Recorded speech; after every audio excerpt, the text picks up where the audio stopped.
అందరికీ పేరు పేరున నమస్కారం. రెండు తరాల కవి సంగమానికి విచ్చేసిన కవులందరికీ కూడా ఆహ్వానం. మనము పోయిన నెలలో రెండో శనివారం కవి సంగమం కార్యక్రమాన్ని నిర్వహించుకున్నాం. అదేవిధంగా ఈరోజు కూడా మళ్ళా ఒక 5 మంది కవులతోటి వాళ్ళ కవిత్వం వింటూ, వాళ్ళ కవిత్వంతో వాళ్ళ ప్రయాణాన్ని వింటూ, వాళ్ళందరితో మనకు మాట్లాడడానికి ఇది ఒక గొప్ప అవకాశం. మనకు మీ అందరినీ చూస్తుంటే పసునూరి శ్రీధర్ బాబు సార్ రాసిన ఒక హైకు గుర్తొస్తుంది నాకు. వాన మొదలైంది పెద్దలు ఇంట్లోకి వెళ్ళారు, పిల్లలు ఇంట్లోంచి బయటకు వచ్చారు అని రాసిండు అనమాట సారు. నాకు ఆ వాన కవిత్వమే అని అనిపిస్తుంది. కవిత్వం వల్లనే మనం ఈరోజు ఇంతమంది మీ ఒక దగ్గర కూర్చొని మాట్లాడుకోగలుగుతున్నాము. నిజంగా మనము బ్రతికిన క్షణాలు ఎక్కడ ఉన్నాయి అని అంటే కవిత్వంతో గడిపిన క్షణాలే అని నేను అనుకుంటుంటా. ఈరోజు పోయిన కవి సంగమం మీట్లో చదివిన ఒకరిని ఈరోజు కవి సంగమం మీటుకు సమన్వయకర్తగా ఉంటారు. అదేవిధంగా ఈసారిలో ఉన్న ఒకరు నెక్స్ట్ సారి మీటుకు సమన్వయకర్తగా ఉంటారు. ఈరోజు మనకు సమన్వయకర్తగా విప్లవశ్రీ వ్యవహరిస్తుంది. దానికంటే ముందుగా ఈ సభ వేదిక మీదికి ప్రముఖ కవి ప్రసేన్ సార్ను వేదిక మీదకి రావాల్సిందిగా ఆహ్వానిస్తున్నాను. ఈ మధ్యకాలంలో సార్ ముందు మాటలు చదువుతున్న ఒక మంచి వచనాన్ని ఏ విధంగా రాయాలో ప్రతి ముందు మాట కూడా నాకు ఒక గొప్ప పాఠంగా తోడ్పడుతుంది. సార్ను వేదికను అలంకరించవలసిందిగా కోరుతున్నాను. అదేవిధంగా చిగురాలపల్లి ప్రసాద్ అన్న వికారాబాద్ నుంచి అన్న మన దగ్గరికి వచ్చిండు. అన్నను వేదిక మీదకి రావాల్సిందిగా కోరుతున్నాను. ఒక్కొక్కరి గురించి పరిచయము విప్లవశ్రీ చేస్తుంది కాబట్టి నేను మామూలుగా పిలుస్తున్నాను.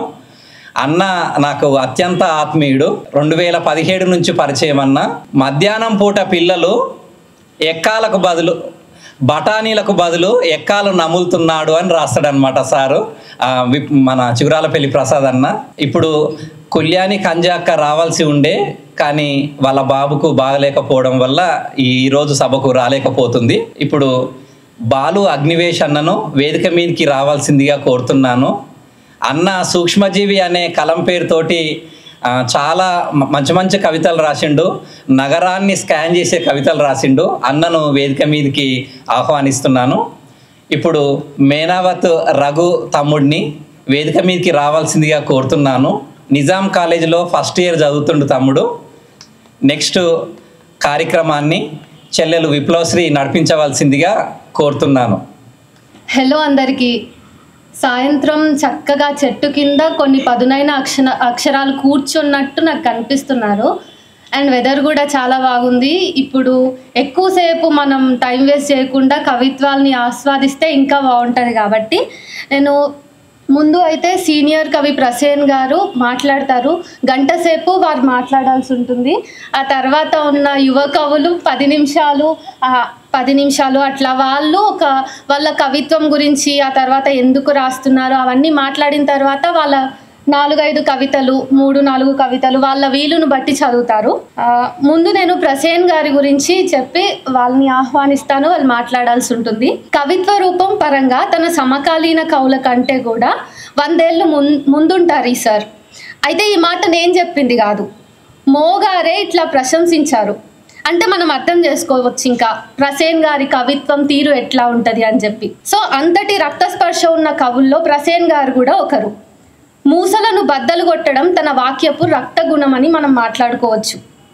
ఇంకా ఉంది క్రితం తర్వాత ఏదీ కాదు మొదలైన విభిన్నమైన కవితా సంపుటాలతో తెలుగు సాహిత్యంలో విలక్షణమైన ముద్ర వేసిన కవి ప్రసేన్ గారు.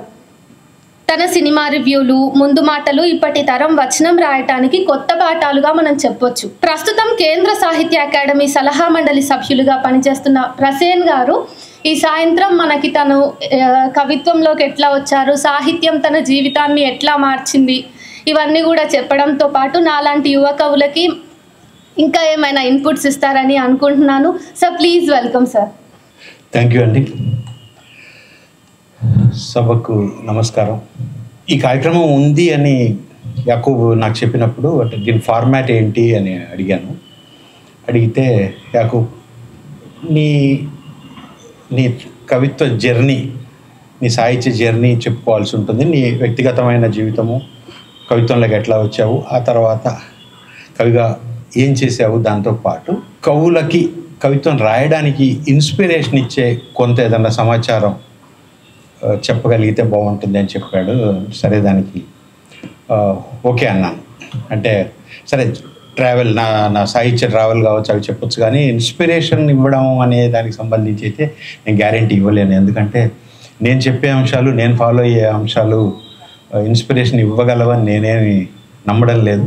ఒకవేళ ఇస్తే ఓకే, ఇవ్వకపోతే కూడా డబుల్ ఓకే, థ్యాంక్ యూ. నేను ప్రధానంగా కవిగా ఎప్పుడు మొదలయ్యానో నాకు తెలియదు. అసలు దానికి కూడా కొన్ని కారణాలు ఉండొచ్చు. అంటే నేను 1960 బోర్న్ అండి, 1960లో పుట్టాను నేను. అప్పటికే మా ఇంట్లో కొంత సాహిత్య వాతావరణం ఉండేది. చందమామ, బాలమిత్ర అనే 2 మాసపత్రికలు మా ఇల్లు వాటికి చందాదారు. అట్లానే ఆంధ్రప్రభ, ఆంధ్ర సచిత్ర వారపత్రిక 2 కూడా వీక్లీ మా ఇల్లు చందాదారు. పావల లైబ్రరీ కూడా వచ్చేది, ఎంఎస్కో తెలిసే ఉంటుంది, పెద్దవాళ్ళకి తెలుస్తుంది, దానికి కూడా మా ఇల్లు చందాదారు. అయితే అంటే 60కి నాకు ఇవన్నీ తెలిసాను కదా, 60కి అది ఉంది. అంటే నా పేరు ప్రసేన్, మా అమ్మ నాన్న పెట్టిన పేరే. 1960లో ఈ పేరు పెట్టారు. ఇప్పుడు కూడా నేను ఎవరికన్నా మీ పేరు ఏంటి అంటే ప్రసేన్ అన్నప్పుడు భలే ఉంది అంటారు. అంటే ఒక 65 సంవత్సరాల తర్వాత కూడా బాగుంది అనిపించే పేరుని 60 సంవత్సరాల క్రితమే పెట్టడానికి మా అమ్మ నాన్న వాళ్ళ వెనక ఉన్నది ఒక సాహిత్య నేపథ్యం. అందులోంచే బహుశా నేను పుట్టుంటాను. అయితే వెంటనే 60లోనే నేనేమి కవిని అయిపోలేదు, రచయితని అయిపోలేదు. కానీ తర్వాత ఒక 13-14 ఏళ్ల తర్వాత నేను ప్రేమలేఖలు బాగా రాసేవాడినండి. కొంచెం వయసు వచ్చాక బహుశా నా మొదటి కవిత ప్రేమలేఖ అయి ఉంటుందని నేను అనుకుంటున్నాను. చాలా ప్రేమలేఖలు రాశాను. మా ఆవిడకి రాసినవే కాకుండా మా ఫ్రెండ్స్, మగ ఫ్రెండ్స్, వాళ్ళ ఆడ ఫ్రెండ్స్కి వాళ్ళు రాసిన ప్రేమలేఖలన్నీ నేనే రాశాను. అవన్నీ వాళ్ళ పేరు మీద నేను రాసినవిగా పోయేవి. తర్వాత వాళ్ళకి పెళ్ళయి ఒక పాప ఒక బాబు పుట్టిన తర్వాత నేను వాళ్ళ ఇంటికి అతిథిగా వెళ్ళి వాళ్ళ డైనింగ్ టేబుల్ మీద భోజనం చేసినప్పుడు పిచ్చిమోహమా వాడు నీకు రాసావనుకున్న ప్రేమలేఖలని నేను రాసినవని నేను ఆడవాళ్ళతో చెప్పిన సందర్భాలు ఉన్నాయి. నేను అంత విరివిగా ప్రేమలేఖలు రాశాను, బాగా రాసేవాడిని. అంటే యూజువల్గా ఆ టైంలో ప్రేమలేఖలు రాయడం అంటే అక్కడి నుంచో ఇక్కడి నుంచో కొట్టుకొచ్చిన కొంచెం సున్నితమైన వాక్యాలు అవి ఉంటే మీకు అందరికీ తెలిసినవి కదా, అన్నీ సొంతమే ఉండవు, కొంత కల్పించేసి రాస్తాం. అట్లా బహుశా ఆ ప్రేమలేఖలే నా మొదటి కవిత్వం అయి ఉండవచ్చు అని నేను అనుకుంటున్నాను. ఆ తర్వాత నాన్ సీరియస్ రీడింగ్ చాలా సంవత్సరాలు ఉండేది. అంటే ఎనమూరిని, లేకపోతే మల్లాది కృష్ణమూర్తిని, ఇంకా అట్లా అంటే చెప్పాను కదా, అంటే అరికెపూడి కోడూరి కౌసల్యాదేవి, పచ్చని కలశంలో మేలి ముత్యాలు లాంటి సీరియళ్ళు ఆ బౌండ్ మా ఇంట్లో ఉండేది. నేను కొంచెం చదవడం. దాంతోపాటు మా ఇంట్లో 1000 పడగలు, రామాయణ విషవృక్షం, కల్పవృక్షం కాదు, రామాయణ విషవృక్షం కూడా మా ఇంట్లో ఉండేది. ఆ 2 పుస్తకాలు దాదాపు నేను అనుకోవడం మా ఇంట్లో ఉన్న 8-9 సంవత్సరాలు, వాటిని 8-9 సంవత్సరాలు నేను చూస్తూ ఉన్నాను అంతే. ఆ తర్వాత చదివాను. అంటే ఒక సాహిత్య వాతావరణం అలా ఉండేది. అంటే అందరూ అప్పటికి నేను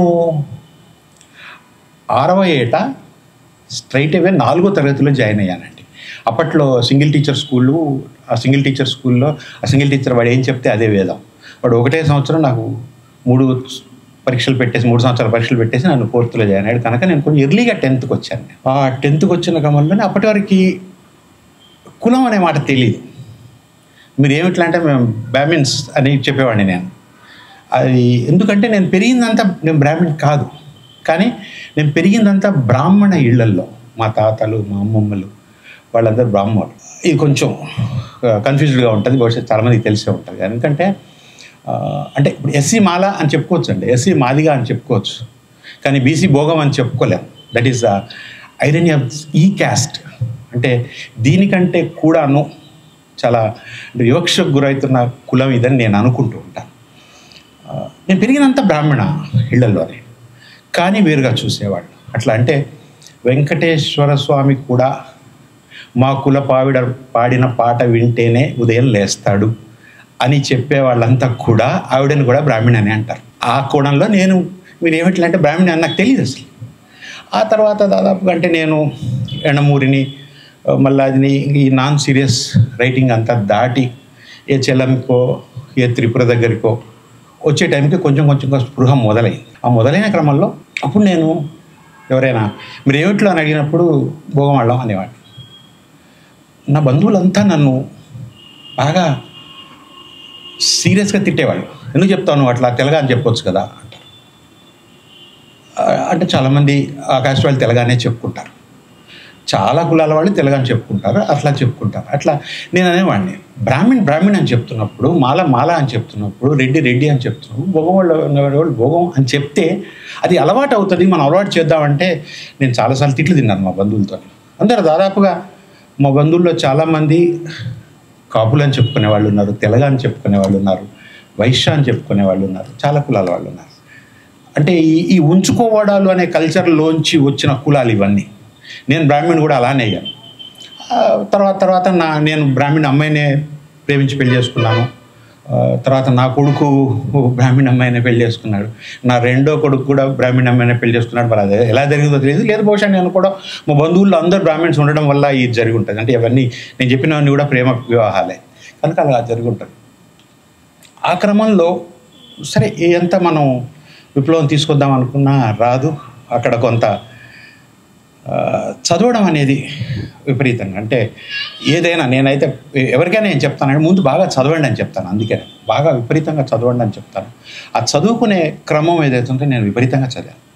దాదాపుగా నాన్ సీరియస్ చదివేటప్పుడు జేమ్స్ హ్యాడ్లీ చేజ్ నవలలు ఒక రోజులో 8 నవలలు చదివిన రోజులు ఉన్నాయి. నేను 8 నవలలు అంటే చేజ్ నవలలు అందరికీ తెలుసు 196 పేజీల నుంచి 205 పేజీల మధ్యలో ఉంటాయి అన్ని నవలలు. 7-8 నవలలు నేను చదివిన రోజులు ఉన్నాయి. అట్లా నేను నాన్ సీరియస్ నుంచి సీరియస్ రైటింగ్కి వచ్చిన టైంలో అప్పటికి ఇంకా ప్రేమలేఖలు రాస్తూనే ఉన్నాను నేను. ఇంకా అప్పటికి అసలు రైటింగ్లోకి రాలేదు. పోయిటరీ చదవడము ఇదంతా ఉంది కానీ రాయడానికి రాలేదు. ఆ తర్వాత ఎక్కడో అపరాధ పరిశోధనలో ఏదో ఒక డిటెక్టివ్ కథ ఏదో రాశాను. అది నా మొదటి రచన. ఖమ్మంలో ఆ పుస్తకాల షాప్లో ఒకటి అతనైతే చాలా ఆనందపడిపోయి ఆ కథని వచ్చిన వాళ్ళందరికీ వినిపించి చెత్త కథ అదేమి మొదటి రచన కనుక చెప్తున్నాం. ఆ రకంగా బహుశా తర్వాత సీతారాం పరిచయం కావడము, అఫ్సర్ పరిచయం కావడము. అప్పటికి అఫ్సర్ సీతారాం కాదు కానీ అప్పటికి Afsar is a popular writer. వాడు తెలుసు అప్పటికే కవిగా అందరికీ తెలుసు. పెద్దగా మేము ఎవరని తెలియదు. నేను సీతారాం కానీ నేను కానీ అక్కడక్కడ పత్రికలు ఏవో రాస్తున్నప్పటికీ తెలియదు. అప్పుడు సీతారాం రక్తస్పర్శ అనే ఒక పుస్తకం ప్లాన్ చేశాడు. తలా 15 కవితలు అనుకున్నాము, వచ్చింది అది. ఆ పుస్తకం వచ్చిన తర్వాత కూడా నాకు కవిత్వం అంటే ఏంటో తెలియదు. రక్తస్పర్శలో నేను రాసింది కవిత్వం అని నేను ఇవాళకి కూడా అనుకోలేదు. నేను చాలా చోట్ల దాన్ని అఫీషియల్గా రికార్డెడ్గా నేను దాన్ని డిజోన్ చేసుకుంటున్నాను అని చెప్పాను. ఎందుకంటే తెలియదు అప్పటి కవిత్వం అంటే రోడ్డు అంటే ఆ రోడ్డుని డిస్క్రిప్టివ్గా కింద ఒక 15 లైన్లు రాసేసి అది కవిత అనడము, ఇంకా అలానే ఏదో ఒకటి. సరే ఆ తర్వాత తెలుగు సాహిత్యంలో చాలామంది కవులు అదే రూపకాలంకారాన్ని పట్టుకొని మహాకవులు అయిపోయిన వాళ్ళు కూడా చాలామంది ఉన్నారు. అదేమీ కాదనట్లే. కానీ నేను అప్పుడు నాకు అనిపించింది, ఇప్పుడు నేను అంటే దాదాపు నేను డినై చేసి కూడా దాన్ని డిజోన్ చేసుకొని కూడా 15 సంవత్సరాలు అయింది. ఆ తర్వాత రక్తస్పర్శతో తీసేస్తే ఇంకా అప్పటికంటే ఇంగ్లీషు సాహిత్యం చదవడం అనేది చాలా ఎక్కువైపోయింది. అంటే ఇక జేమ్స్ హ్యాడ్లీ చేజ్ని, ఇర్వింగ్ వ్యాలెస్ని దాటి వచ్చేసాం. ఏ పిచ్చికాయుధం కనపడ్డా చదవడం అనేది ఉండేది. నాకు విపరీతంగా చదివాను. అప్పుడు ఇంగ్లీషు సాహిత్యం అంటే ఆంగ్ల రచయితలు, ఆంగ్లేతర వేరే దేశాల కవులు, నాటకకర్తలను చదవడం చాలా ఎక్కువ చదివాను నేను. ఆ క్రమంలో అంటే ఏంటంటే ఇప్పుడు ఇంగ్లీషు రచయితలు అందరూ కూడా వాళ్ళు రాయదలుచుకున్నది రాయడం ప్రధానంగా రాస్తారు. కానీ ఇంగ్లీష్లో రాసే లేదు జర్మన్ నుంచో లేకపోతే ఫ్రెంచ్ నుంచో వేరే ఇంగ్లీష్లోకి వచ్చినవన్నీ ఆ రచయితలందరూ కూడా వాళ్ళు రాసే విధానానికి ఎక్కువ ప్రాధాన్యత ఇస్తారు. ఈ 2 చిన్న తేడాలు. అందులో నేను చదివిన వాళ్ళందరూ కూడా బహుశా రాసే విధానానికి ఎక్కువ ప్రాధాన్యతనిచ్చే వాళ్ళు అయి ఉంటారేమో. అందుకే ఇంగ్లీష్ కూడా నేను చదువుకున్నాను. ఫ్రెంచు, జర్మన్ చదివిన క్రమంలో రాసే విధానానికి ఇంపార్టెన్స్ ఇస్తూ నేను దీన్ని మిక్స్ చేసుకొని రాసే విషయము, రాసే విధానము అనే దాని మీద నేను ఒక దృష్టి కేంద్రీకరించి రాయడం అనేది నేను చేశానని అనుకుంటున్నాను. ఆ క్రమంలోనే మామూలుగా అంటే చెప్పాను కదా, ఎట్లా అంటే రూపకాలంకారము, మామూలుగా కవిత రాయడం అనేది అప్పటికి కొన్ని రాశాను నేను. ఇప్పుడు నాకు నా పేరు చెప్పగానే చాలామంది నా తాతయ్య చేతికర్ర కోట్ చేస్తారు. తాతయ్య చేతికర్ర మంచి పోయం కావచ్చు, కానీ నేను సేమ్ ఇప్పుడు ఏమి ఉండదు తాతయ్య చేతికర్ర అనే దాంట్లో ఓ మెమాయిర్, తాతయ్య మీద ఉండే ప్రేమ, ఆ చేతికర్రలోకి తన్ని పర్సానిఫై చేసి చేతికర్ర అనే తాతయ్య అనుకొని మా అమ్మ అంటే మా తాతయ్య కోడలు ఆయన ఎలా నిర్లక్ష్యం చేసిందని చెప్తూ చివరికి అది కాలిపోయినప్పుడు దాని నిండా కన్నీళ్ళు ఉన్నాయి కనుక బాగా పొగ వస్తుంది అని చెప్పడంతో కవిత ముగించాను. చాలా సింపుల్ ఫామ్ అని నేను ఇది అనుకుంటా. అంటే ఇప్పటికీ నన్ను ప్రసేనాలంగానే అది కోట్ చేస్తారు. కానీ నేను దానికంటే ఇది కాదు కవిత్వంలో ఉండాల్సింది. కవిత్వం ఇంకేదో చేయాలి. కేవలం అందంగా చెప్పడము, అలంకారాలతో చెప్పడం కాదు అని నేను అనుకున్నాకనే నా మొదటి పుస్తకం ఇంకా ఉంది. నేను శీర్షికల విషయంలో కూడా చాలా పర్టిక్యులర్ అండి. అంటే నాకు రక్తస్పర్శ అనే టైటిల్ నాకు అసలు ఏమాత్రం నచ్చని టైటిల్. అప్పటికి నా అజ్ఞానంలోంచే నేను అఫ్సర్తో సీతారాంతో పోరాడే, అది కాదు టైటిల్, అదేం టైటిల్ అది, రక్తం స్పర్శ అది కాదు, అది మామూలు మాట పెట్టండి. వాళ్ళు అప్పటికి అఫ్సర్ ప్రధానంగా బాగా సీనియర్ కనుక తను నా మాట వినలేదు. నా మాట వినకుండా రక్తస్పర్శకు వచ్చి నాకు అది అప్పటికి ఇష్టం లేని మాట. నేను ఇప్పటికీ ఎవరికైనా నేను టైటిల్ సజెస్ట్ చేసినా సరే నేను చాలా మామూలు పదాలతో ఉండేటట్టు, మామూలు మాటలతో ఉండేటట్టు టైటిల్స్ నేను సజెస్ట్ చేస్తాను. అలానే ఇంకా ఉంది అనే దానికి నేను ఒక తాత్విక అర్థం ఉంది అని నేను అనుకుంటున్నాను. అంటే నథింగ్ ఈజ్ కంప్లీటెడ్, ఏది ఎప్పటికీ ముగియదు అనేది చెప్పడం అనేది నా ఉద్దేశం. అదో ఒక తాత్విక చింతన అనుకొని నేను ఆ టైటిల్ పెట్టాను. చాలా మామూలు మాట. ఇంకా ఉంది అనేది చాలా మామూలుగా మాట అని బయట వాళ్ళకి ఎందుకు అనిపిస్తుంది అంటే, వారపత్రికల్లో ఉండే సీరియల్లో చివరిలో ఉండే బ్రాకెట్లో ఉండే మాట అది ఇంకా ఉంది కనుక వాళ్ళకి అది ఒక కవిత్వ పుస్తకానికి శీర్షికగా బహుశా దాన్ని ఆమోదించడానికి సిద్ధంగా లేదు. కానీ నేను కొంత సంజాయిషి లాంటి వివరణ లాంటిది ఇచ్చుకున్నాక పోనీలే అనుకున్నారు. ఆ తర్వాత నా తర్వాత పుస్తకానికి నేను ఏది కాదు అని పెట్టాను. ఏది కాదు అంటే ప్రతిదాన్ని డినై చేయడం అనే అర్థంతో, నేతి అని సంస్కృతిలో ఉంటుంది.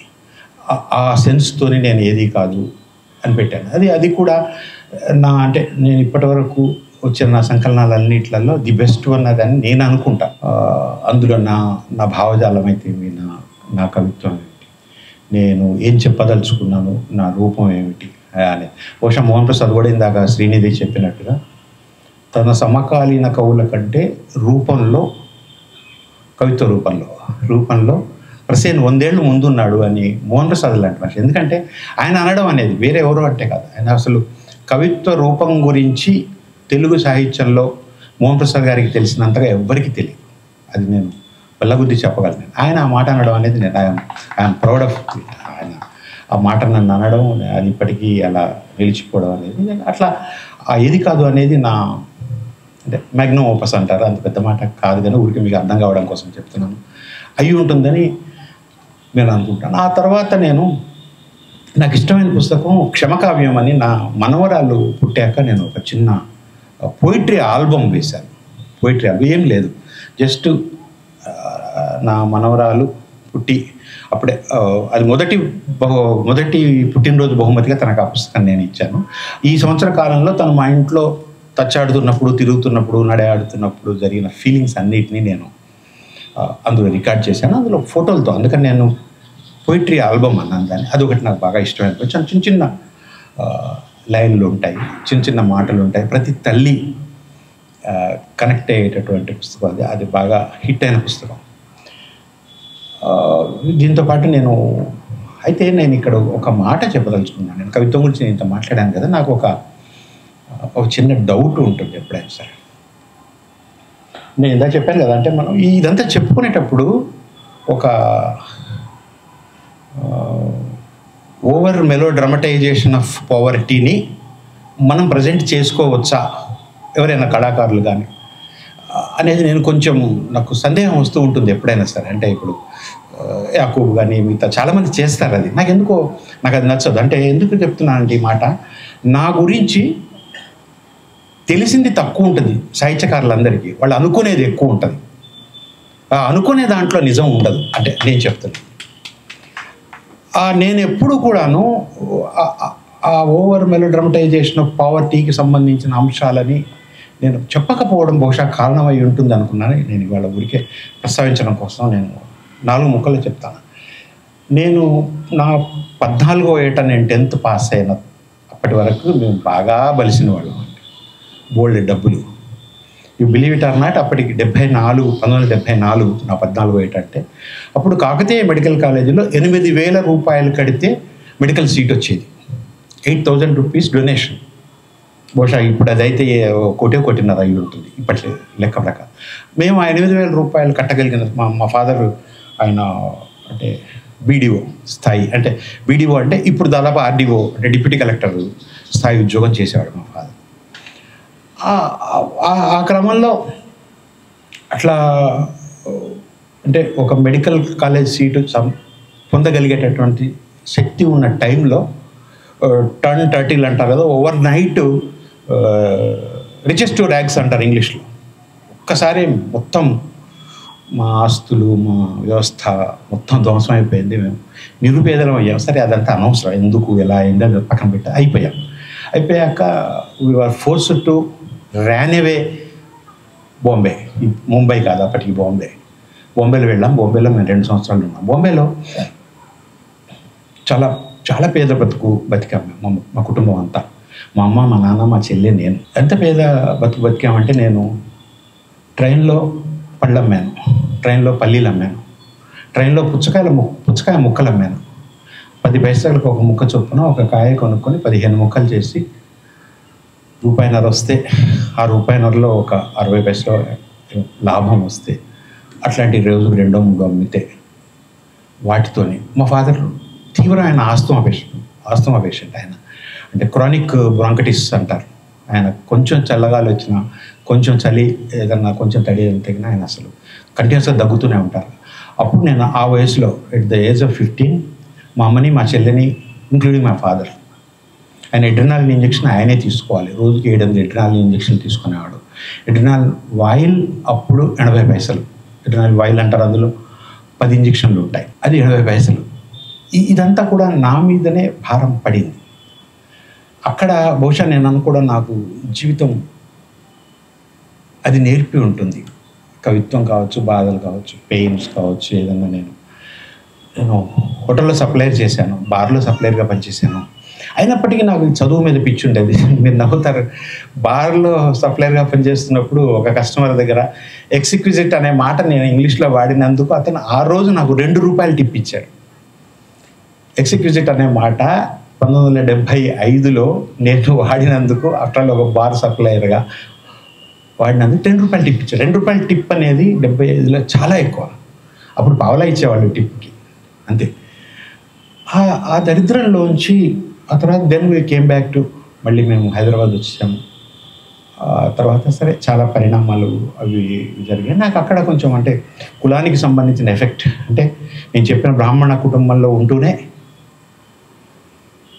వాళ్ళతోనే వ్యతిరేకతని, వాళ్ళతోనే దూరాన్ని అనుభవించిన పరిస్థితుల్లో కొంచెం కులం పట్ల అవగాహన రావడం మొదలైంది. అప్పటికి బ్రాహ్మణ్ అని చెప్పుకోవడం మానేశాను.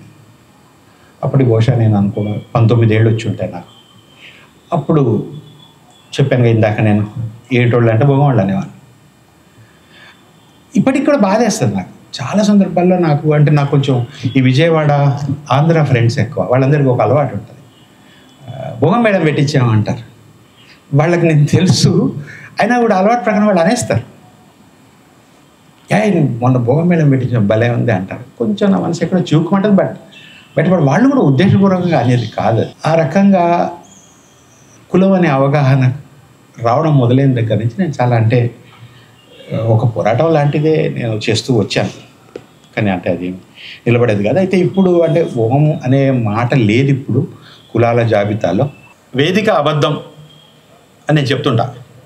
వేదిక ఎక్కగానే మనందరం కూడా రాజకీయ నాయకులు కావచ్చు, ఎవరైనా సరే స్టేజ్ ఎక్కగానే అబద్ధాలు చెప్పేస్తారు, వాళ్ళు నిజాలు మాట్లాడరు. మరైతే వాళ్ళు మీరేం చెప్పబోతున్నారని అడిగారు ఇందాక ఎవరు.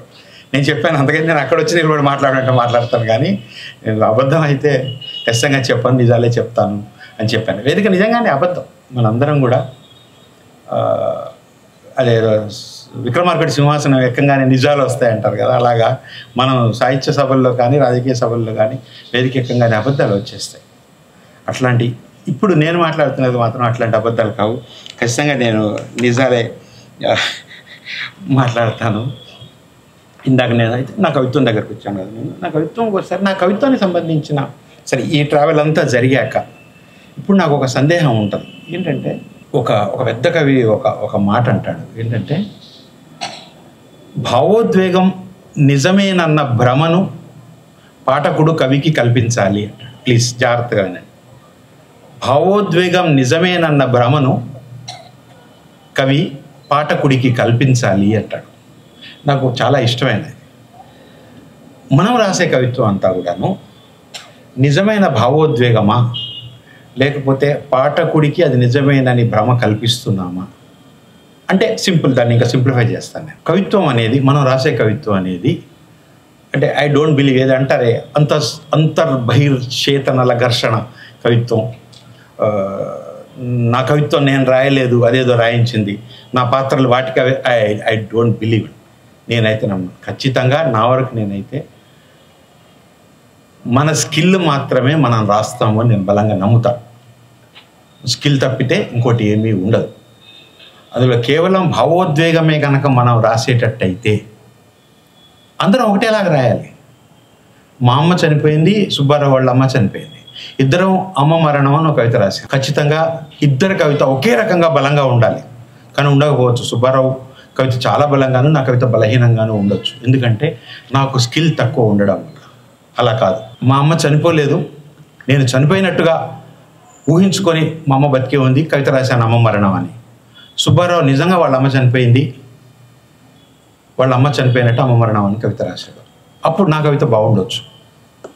మా అమ్మ చనిపోకున్నా నేను అమ్మ మరణం అని నేను కవితను ఊహించుకొని, భావాన్ని భావోద్వేగాన్ని ఊహించుకొని రాసుంటే బాగుండొచ్చు. ఎందుకంటే ఇందులో నా స్కిల్ ఎక్కువ వాడాను నేను, ఖచ్చితంగా బాగుంటుంది. అతని భావోద్వేగం అంతవరకే. ఇక్కడ నాది యాడెడ్ స్కిల్ అంటే ఆర్టిక్యులేషన్ అంటాం కదా మనం, అది అని నేను బలంగా నమ్ముతాను. అందరూ ఒప్పుకోకపోవచ్చు కాబట్టి.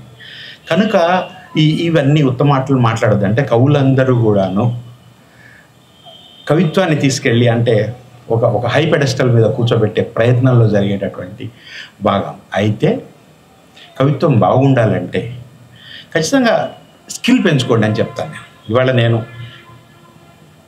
నా కవిత్వం కఠినంగానో మొరటుగానో, నా కవిత్వం రూపకరహితంగానో ఉండడానికి నేను నడిచొచ్చిన దారి కారణం, నేను నడిచొచ్చిన గతుకులు కారణం, నేను నడిచొచ్చిన గుంటలు ముళ్ళు రాళ్ళు కారణం. అయితే మనం రాయబోయే కవిత్వానికి మన స్కిల్ దేని ద్వారా వస్తుంది? మనం ఏమైతే చదువుకున్నామో, మనం ఏమైతే నేర్చుకున్నామో, మనం ఏమైతే తెలుసుకున్నామో. నేను దాదాపుగా ఒక 45 ఏళ్ళుగా నేను చదువుతూనే ఉన్నాను. ఇవాళ నేను ఏదైనా ఒక వాక్యం రాస్తే అది బాగుంటే అది నా ఇప్పటి గొప్పతనం కాదు. నేను 45 ఏళ్ల పాటుగా రాసిందంతా ఆ వాక్యంలో ఉంది, చదివిందంతా ఆ వాక్యంలో ఉంది అని అర్థం. అది సాధించండి అని చెప్తాను నేను ఎవరికైనా సరే. అది ముఖ్యం. మనం చదివిన దాన్ని మనం రిప్రొడ్యూస్ చేస్తాం, రిఫైన్ చేసి రిప్రొడ్యూస్ చేస్తాం, రీసైకిల్ చేసి రిప్రొడ్యూస్ చేస్తాం. మామూలుగా పిల్లల విషయంలో చెప్తారు, ఏ పిల్లవాడు కూడా ఏది సృష్టించడు, మనం అన్నవి విని తను రిప్రొడ్యూస్ చేస్తాడు. అదే భాష అవుతుంది. అంటే కవిత్వానికి సంబంధించిన వరకు కవిత్వం అనేది భాష యొక్క కళ అనే విషయాన్ని అయితే నేను అంగీకరిస్తాను. యొక్క అనే మాట వాడక తప్పదే ఉన్నాక అంటే నేను వాడను. ఇక్కడ భాష కళ, కవిత్వం అనేది భాష కళ. భాషని కళాత్మకంగా చెప్పగలగడం అనేది కవిత్వం అనుకుంటే, కళాత్మకంగా చెప్పడం ఎక్కడి నుంచి రావాలి, ఎలా రావాలి? మనం చదివింది, మనం నేర్చుకున్నది, మనం అనుభవించింది, మనం జీర్ణం చేసుకున్నది ఇందులోంచి రావాలి. అది నేను చాలామందికి అదే చెప్తుంటా. అందుకే పుస్తకాల టైటిల్స్ కూడా ఎవరికి వర్తిస్తే వారికి అని పెట్టినప్పుడు కూడా నేను నిజానికి యూజువల్గా నేను సీతారాం మేము బోజం ఫ్రెండ్స్ అండి. ప్రతి విషయం చర్చించుకుంటాం, ఏది రాసినా ఏదైనా సరే. ఎవరికి వర్తిస్తే టైటిల్ అప్పుడు నేను వాడికి కూడా చెప్పలేదు. పుస్తకం అచ్చు గిరిధర్, విజయవాడలో గిరిధర్ చేశాడు కవర్ పేజ్. అక్కడికి వెళ్ళినప్పుడు సిస్టమ్ మీద ఓపెన్ చేశాను, నేను నిలబడి వాడు వెనక నిన్నాడు. వాడు కూడా ఏంట్రది అన్నాడు. బాగాలేదా అన్నాడు. బాగాలేదు అన్నాడు. అయితే ఖచ్చితంగా అదే ఉంచుతానన్నాను. అదే ఉంచాను. కిందికి సరిపోయేసరికల్లా భావ వ్యాకరణం అన్నాను నేను దాన్ని, కవిత్వం అనలేదు. కవిత్వం యూజువల్గా మీరు అన్ని కవితా సంకలనాలు మీద పైన కవిత్వం అని అడ్డం కానీ నిల్లు కానీ 3 అక్షరాలు ఉంటాయి. నేను అది అనకుండా ఎవరికి వర్తిస్తే వారికి సేమ్ భావ వ్యాకరణం అన్న. అంటే మామూలు పోయిటరీ అంటే రీడర్స్ రెస్పాన్స్ థియరీలో మీకు అందరికీ తెలిసే ఉంటుంది. ఒక్కో కవితను ఒక్కొక్కళ్ళు ఒక రకంగా అర్థం చేసుకుంటారు. చాలా సింపుల్ది కావచ్చు, చాలా కఠినమైనది కావచ్చు. ఊకంకే కబికం బాకా అన్నప్పుడు ఎవరికి ఎట్లా అర్థం కావచ్చు, లేదు మామూలుగా. నేను దానికి ఉదాహరణ ఒక మాట, నేను రాసింది ఒక వాక్యం చెప్తుంటే ఏంటంటే, బలపం ఎన్ని ముక్కలైనా రాస్తూనే ఉంటుంది అనేది నేను రాసిన ఒక వాక్యం అండి. ఈ వాక్యాన్ని మామూలుగా బలపం ఎన్ని ముక్కలైనా రాస్తూనే ఉంటుంది అని కనుక ఎవరిని అనుకున్నాం, కరెక్టే కదా, నిజంగా బలపం ముక్క అయిపోయి రాస్తాను. కానీ దాని వెనక్కి వెళ్ళి దాంట్లో ఉండే ఒక తాత్విక భావాన్ని కనుక గ్రహిస్తే చాలా అర్థాలను ఇస్తుంది. నువ్వు బలపం లాంటి వాడివి అయితే నువ్వు ఎన్ని ముక్కలైనా సరే go on doing your duty అని బలపం చెప్తూ ఉంటుంది. ఇది నా సెన్స్. దాన్ని మామూలు ఇంకెవరికన్నా అంటే అసలు పోయిటరీ కానీ భాష కానీ ఏం తెలియని వాళ్ళకి అదే మాట బలపం ఎన్ని ముక్కలైనా రాస్తుంది అంటే కరెక్టే కదా అనుకుంటారు. అది అర్థం. అది మనం భావంలోకి వెళ్ళమని చెప్తాం, ఆ భావంలోంచి తాత్వికతలోకి వెళ్ళమని చెప్తాం. నేను ఏది రాసినా ఏది చేసినా ఆ ప్రయత్నం నేను చేస్తూ వచ్చాను, అట్లానే చేశానని అనుకుంటున్నాను. చాలామంది అంటే నా మీద నాకు ఒక ఫిర్యాదు కూడా ఉంది, అర్థం కాదు ప్రసేన్ కవిత్వం అనే విషయం. అలానే ఇంకా కొంతమంది ఉద్దేశపూర్వకంగా కాంప్లికేట్ చేస్తాడు పద్యాన్ని ప్రసేన్ అనే విమర్శ కూడా నా మీద ఉంది. నేనేమంటానంటే, నేను ఉద్దేశపూర్వకంగా చేశానా అనుద్దేశపూర్వకంగా చేశానా అనేది పక్కన పెడితే, నా కవితకు అసలు ఒక అర్థం ఉందా లేదా, అర్థం లేకపోతే తప్పు నాదే, అర్థం కాకపోతే తప్పు నీదే. That's what I want to convey. అంటే అర్థం కావడానికి మనకేంటంటే స్ట్రైట్ అవే కవిత చదవంగానే బుర్రకెక్కాలండి. నేను కవిత్వం అది లక్షణం కాదు అంటాను. నేను భాష యొక్క కళ అని మనం అనుకున్నాము అంటే మామూలుగా సింపుల్గా చెప్పేస్తే ఏముంటుంది, ప్రతి ముక్క అక్షరం రాస్తుంది బలపం అని అంటే దాని మామూలు అర్థం కాదు. అక్కడ దానికి వేరే అర్థం ఉంటుంది. కనుక కవితని అయినా సరే అర్థం చేసుకోవాలి. ఎంతమంది చెప్పారు? బైరాగి నేరుగా అర్థమయ్యాడా ఎవరికన్నా?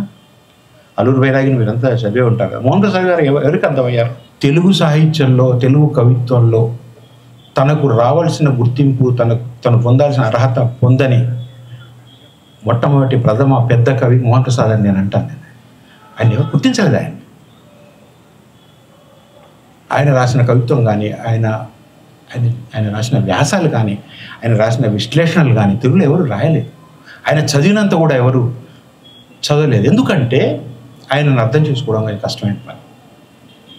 అలా అని పెద్ద బాధ ఉండదు అని ఒక పద్యాన్ని మొదలు పెట్టగలిగిన శక్తి అప్పట్లో, ఇప్పుడు ఎవరిని బహుశా ఇప్పుడు ఏ సూఫియో ఏ నిర్గుణో రాస్తారేమో, కానీ ఆయన రాసిన రోజుల్లో అసలు అదొక షాక్.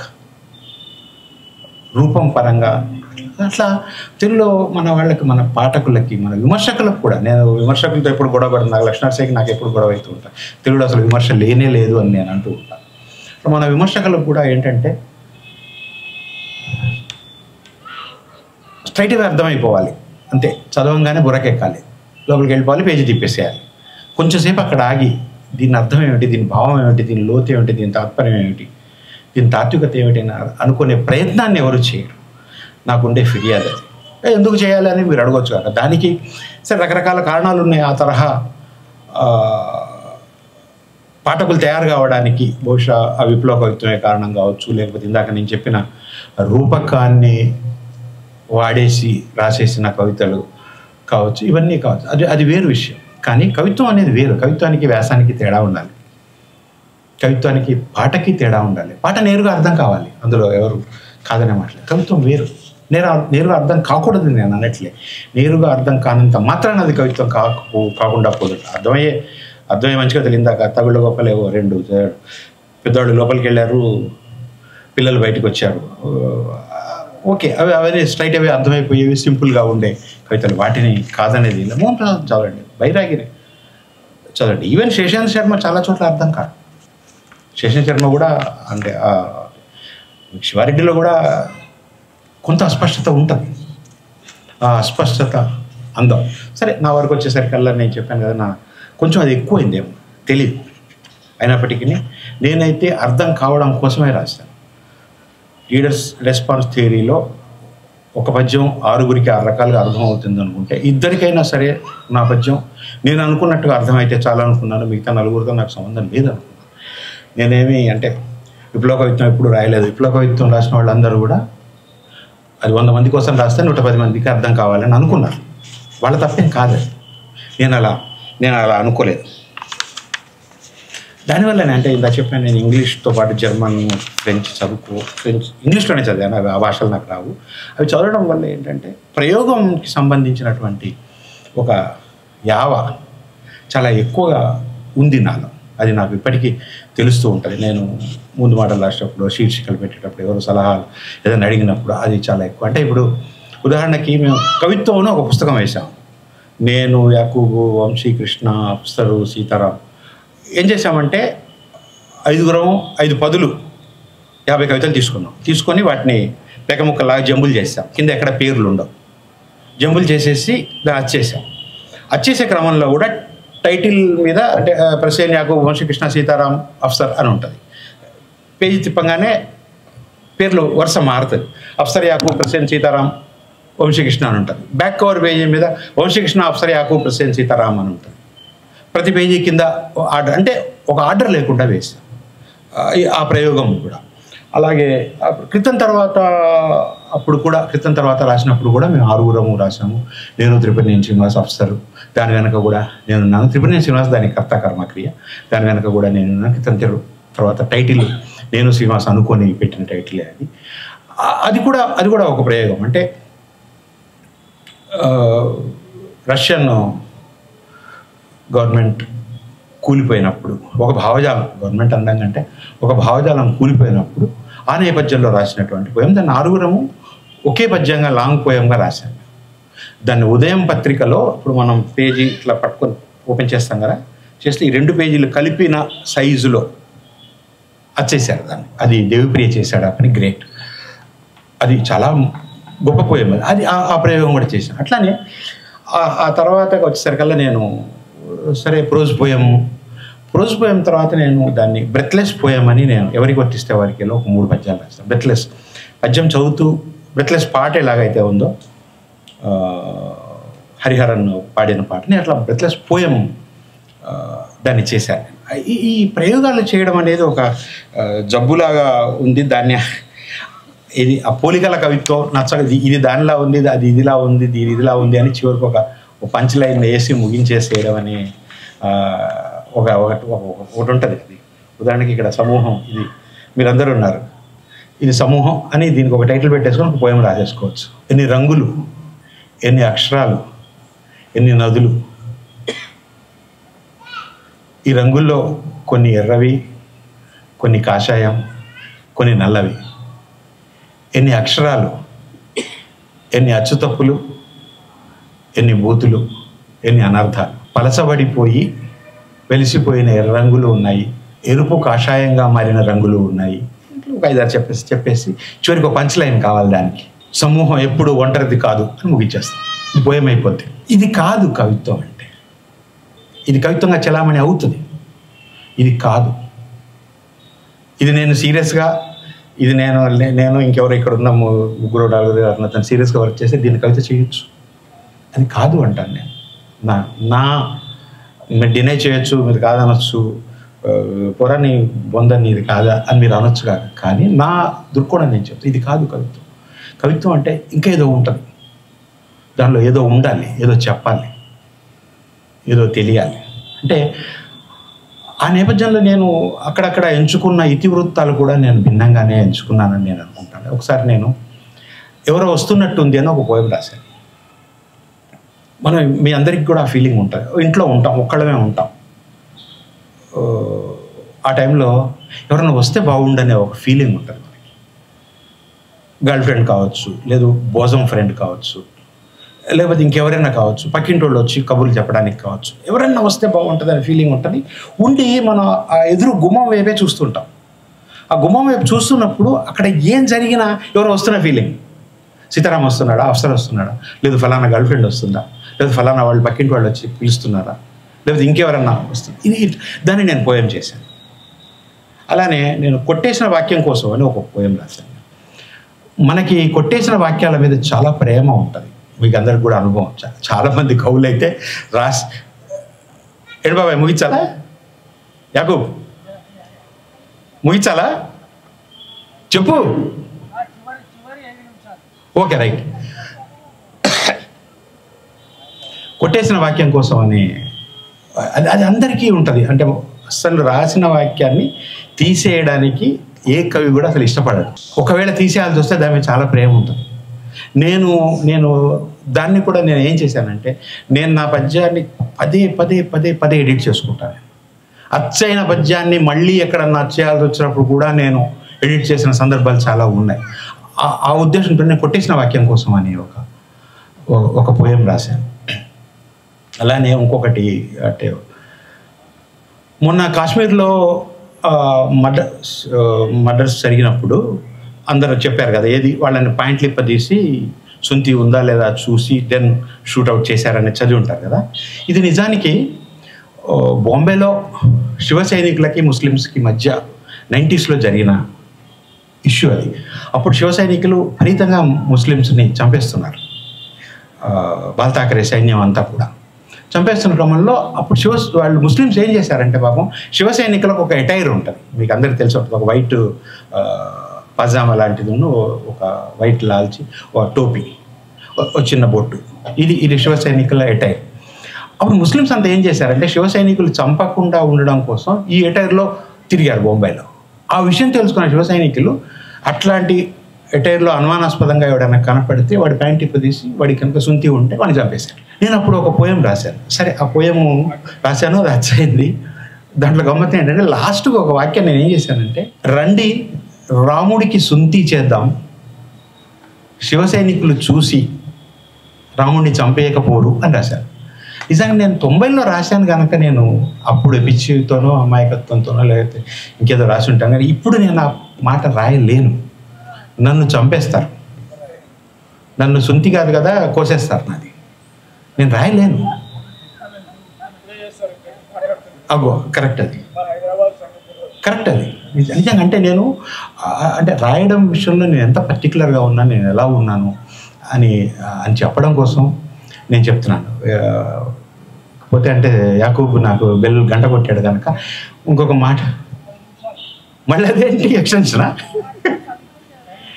అంటే కవిత్వం చదవడం విషయంలో నేను సారీ, ఎందుకంటే నేను ఆయన పూర్ రెండరర్ ఆఫ్ ది పోయం, నాకు చదవడానికి రాదు. నిజానికి నాకు రెండైనా, మరీ రెండంటే చాలా ఎక్కువ రాదు నాకు చదవడం. నిజంగా చెప్తున్నాను, నేను చదవలేను. పైగా నాది కొంచెం పీలగొంతు, మాడ్యులేషన్ అది.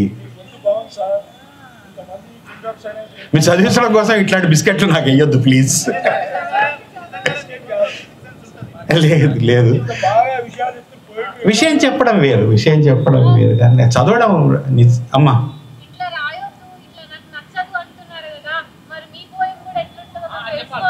చదవండి మీరు చదువుకోండి బుక్ ఏంటి కాదు, నాకు రాదు అని చెప్తున్నాను. నాకు రాని పని నేను ఎలా చేస్తాను? రాదు అని చెప్తున్నాను కదా. నేను వచ్చు కానీ చదవను అంటే మీరు నన్ను దండించవచ్చు. నాకు చదవడం నేను అదిగాక మీరు ఇంతమంది నాకు చాలా ఫ్రెండ్స్ ఉన్నారు వీళ్ళల్లో. ఎప్పుడైనా నేను ఏదైనా వేదిక మీద పోయం చదవగా మీరు ఎక్కడైనా విన్నారా? ఒకటి ఉదాహరణ చెప్పండి, నేను చదివేస్తా ఇప్పుడే. అలా మళ్ళీ అదేంటది లేదు, అది యాకూబ్ కవతల టైం అవుతుంది. అలా బాగుండదు, అలా బాగుండదు. సర్లే పోయమే చదువుతాను.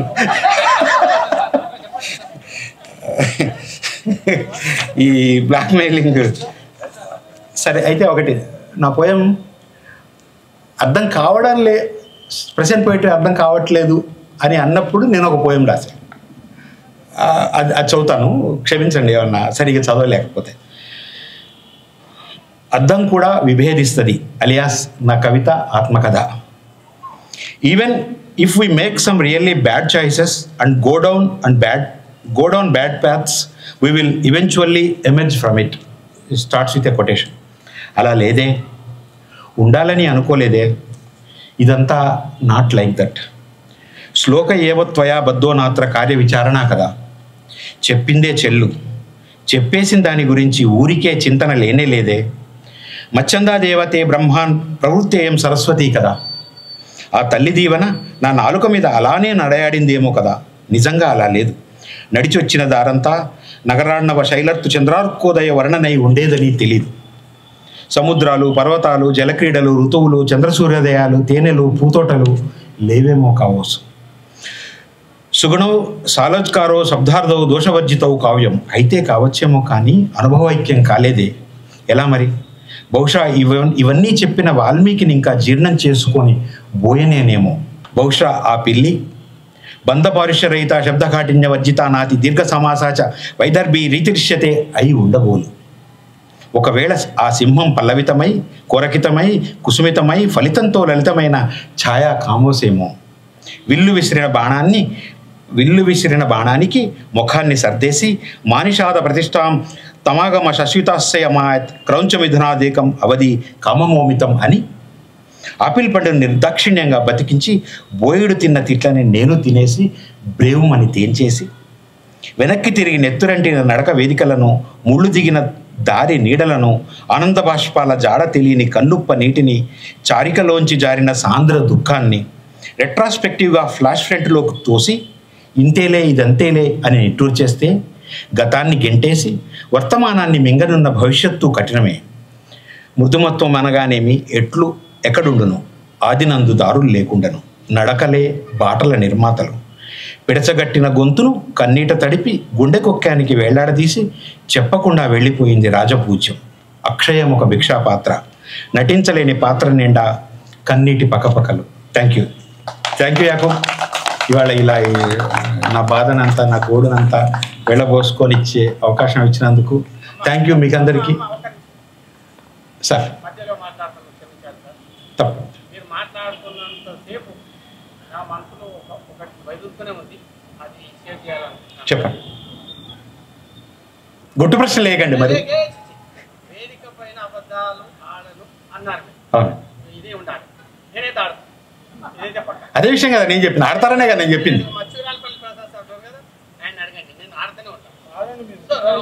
ఒక విషయం, మీ వయసు 65 సంవత్సరాలు, అది నమ్మశక్యం కావట్లేదు నాకు. దానికి 65 సంవత్సరాలలో ఇంత ఎక్కువగా ఒక చిరంజీవి, ఒక నాగార్జున మరి అంతొద్దు, నా బొర్ర, నా లావు.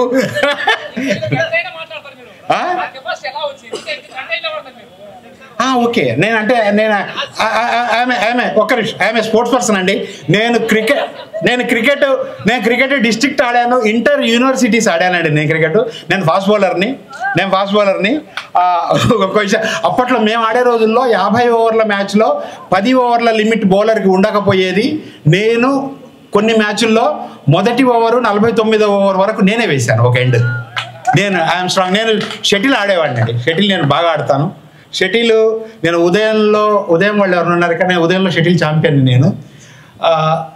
నేను గెలవాలి అంటే నా స్కోరు 2 అయి ఉండి అవతల వాడి స్కోరు 12 అయి ఉండాలని మా వాళ్ళంతా కోరుకునేవాళ్ళు. 2-12 ఉంటే నేను ఖచ్చితంగా 15-12తో నేను గెలిచేవాడిని. నేను స్ట్రాంగ్ అండి, ఫిజికల్లీ స్ట్రాంగ్. నేను అంతే, నేను ఇంకా గంట నిలబడగలను. కరెక్టే మీరు అన్నట్టు. Thank you.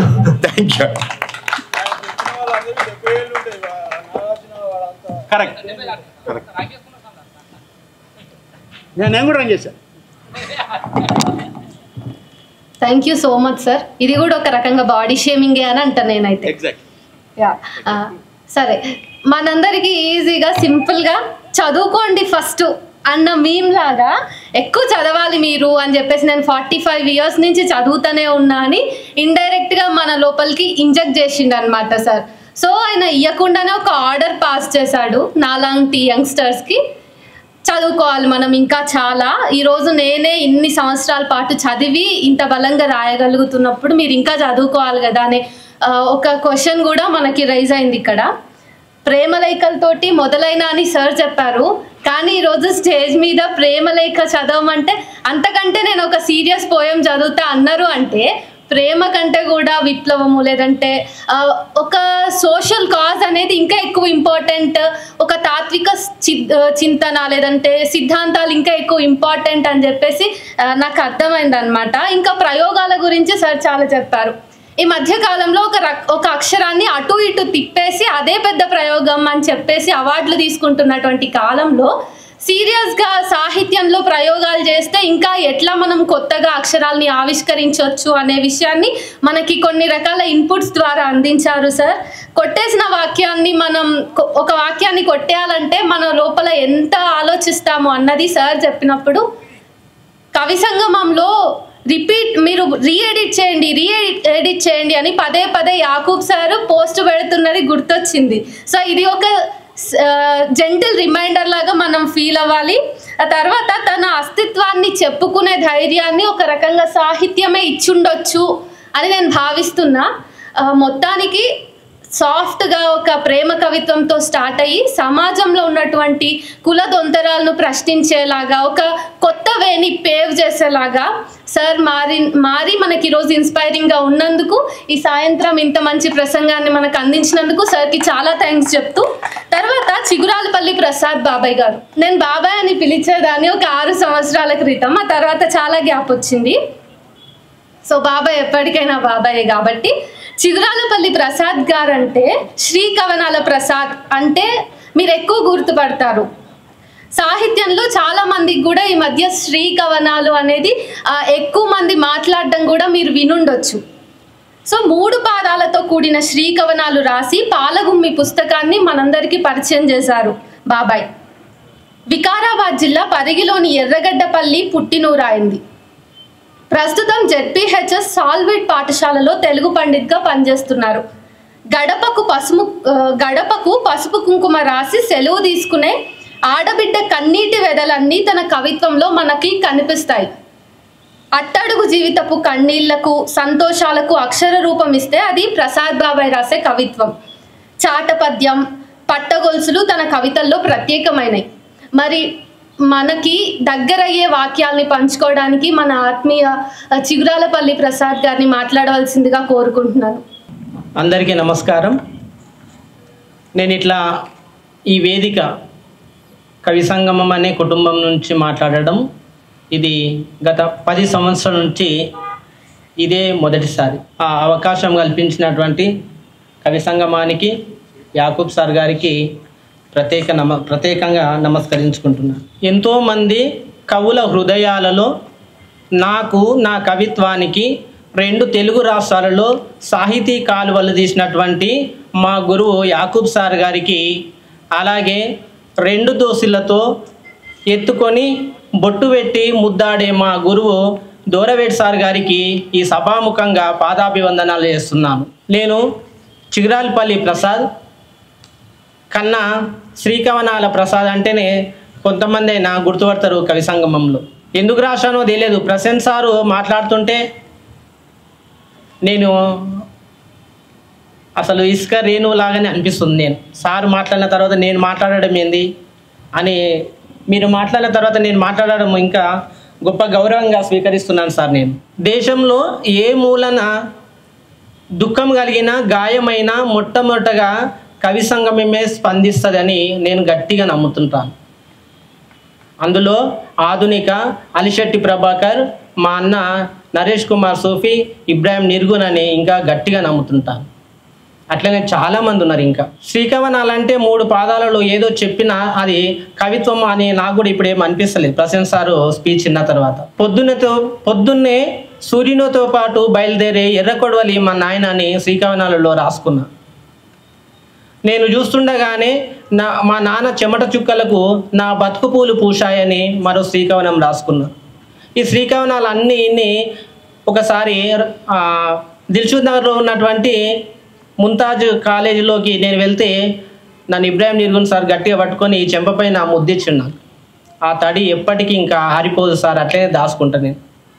అంటే ఎంతో కొంత నేను రాసిన కవిత్వము ఎంతోమంది కొంతమందికైనా నచ్చిందని నేను ఫీల్ అవుతుంటా.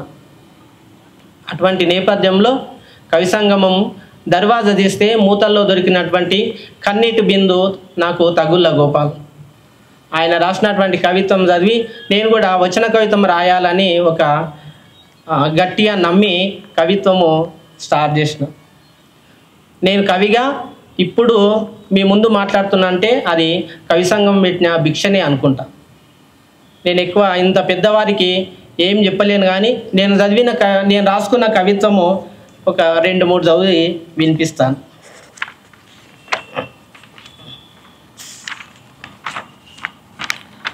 ఈ కవిత నేను పేపర్లో పడాలని, నేను కూడా కవి సంగమంలో ఒక కవిగా చలామణి కావాలని ఈ కవిత రాసుకున్నా. ఇది ఆంధ్రజ్యోతి వివిధలో వచ్చింది అని గొప్పగా చెప్పుకుంటా నేను.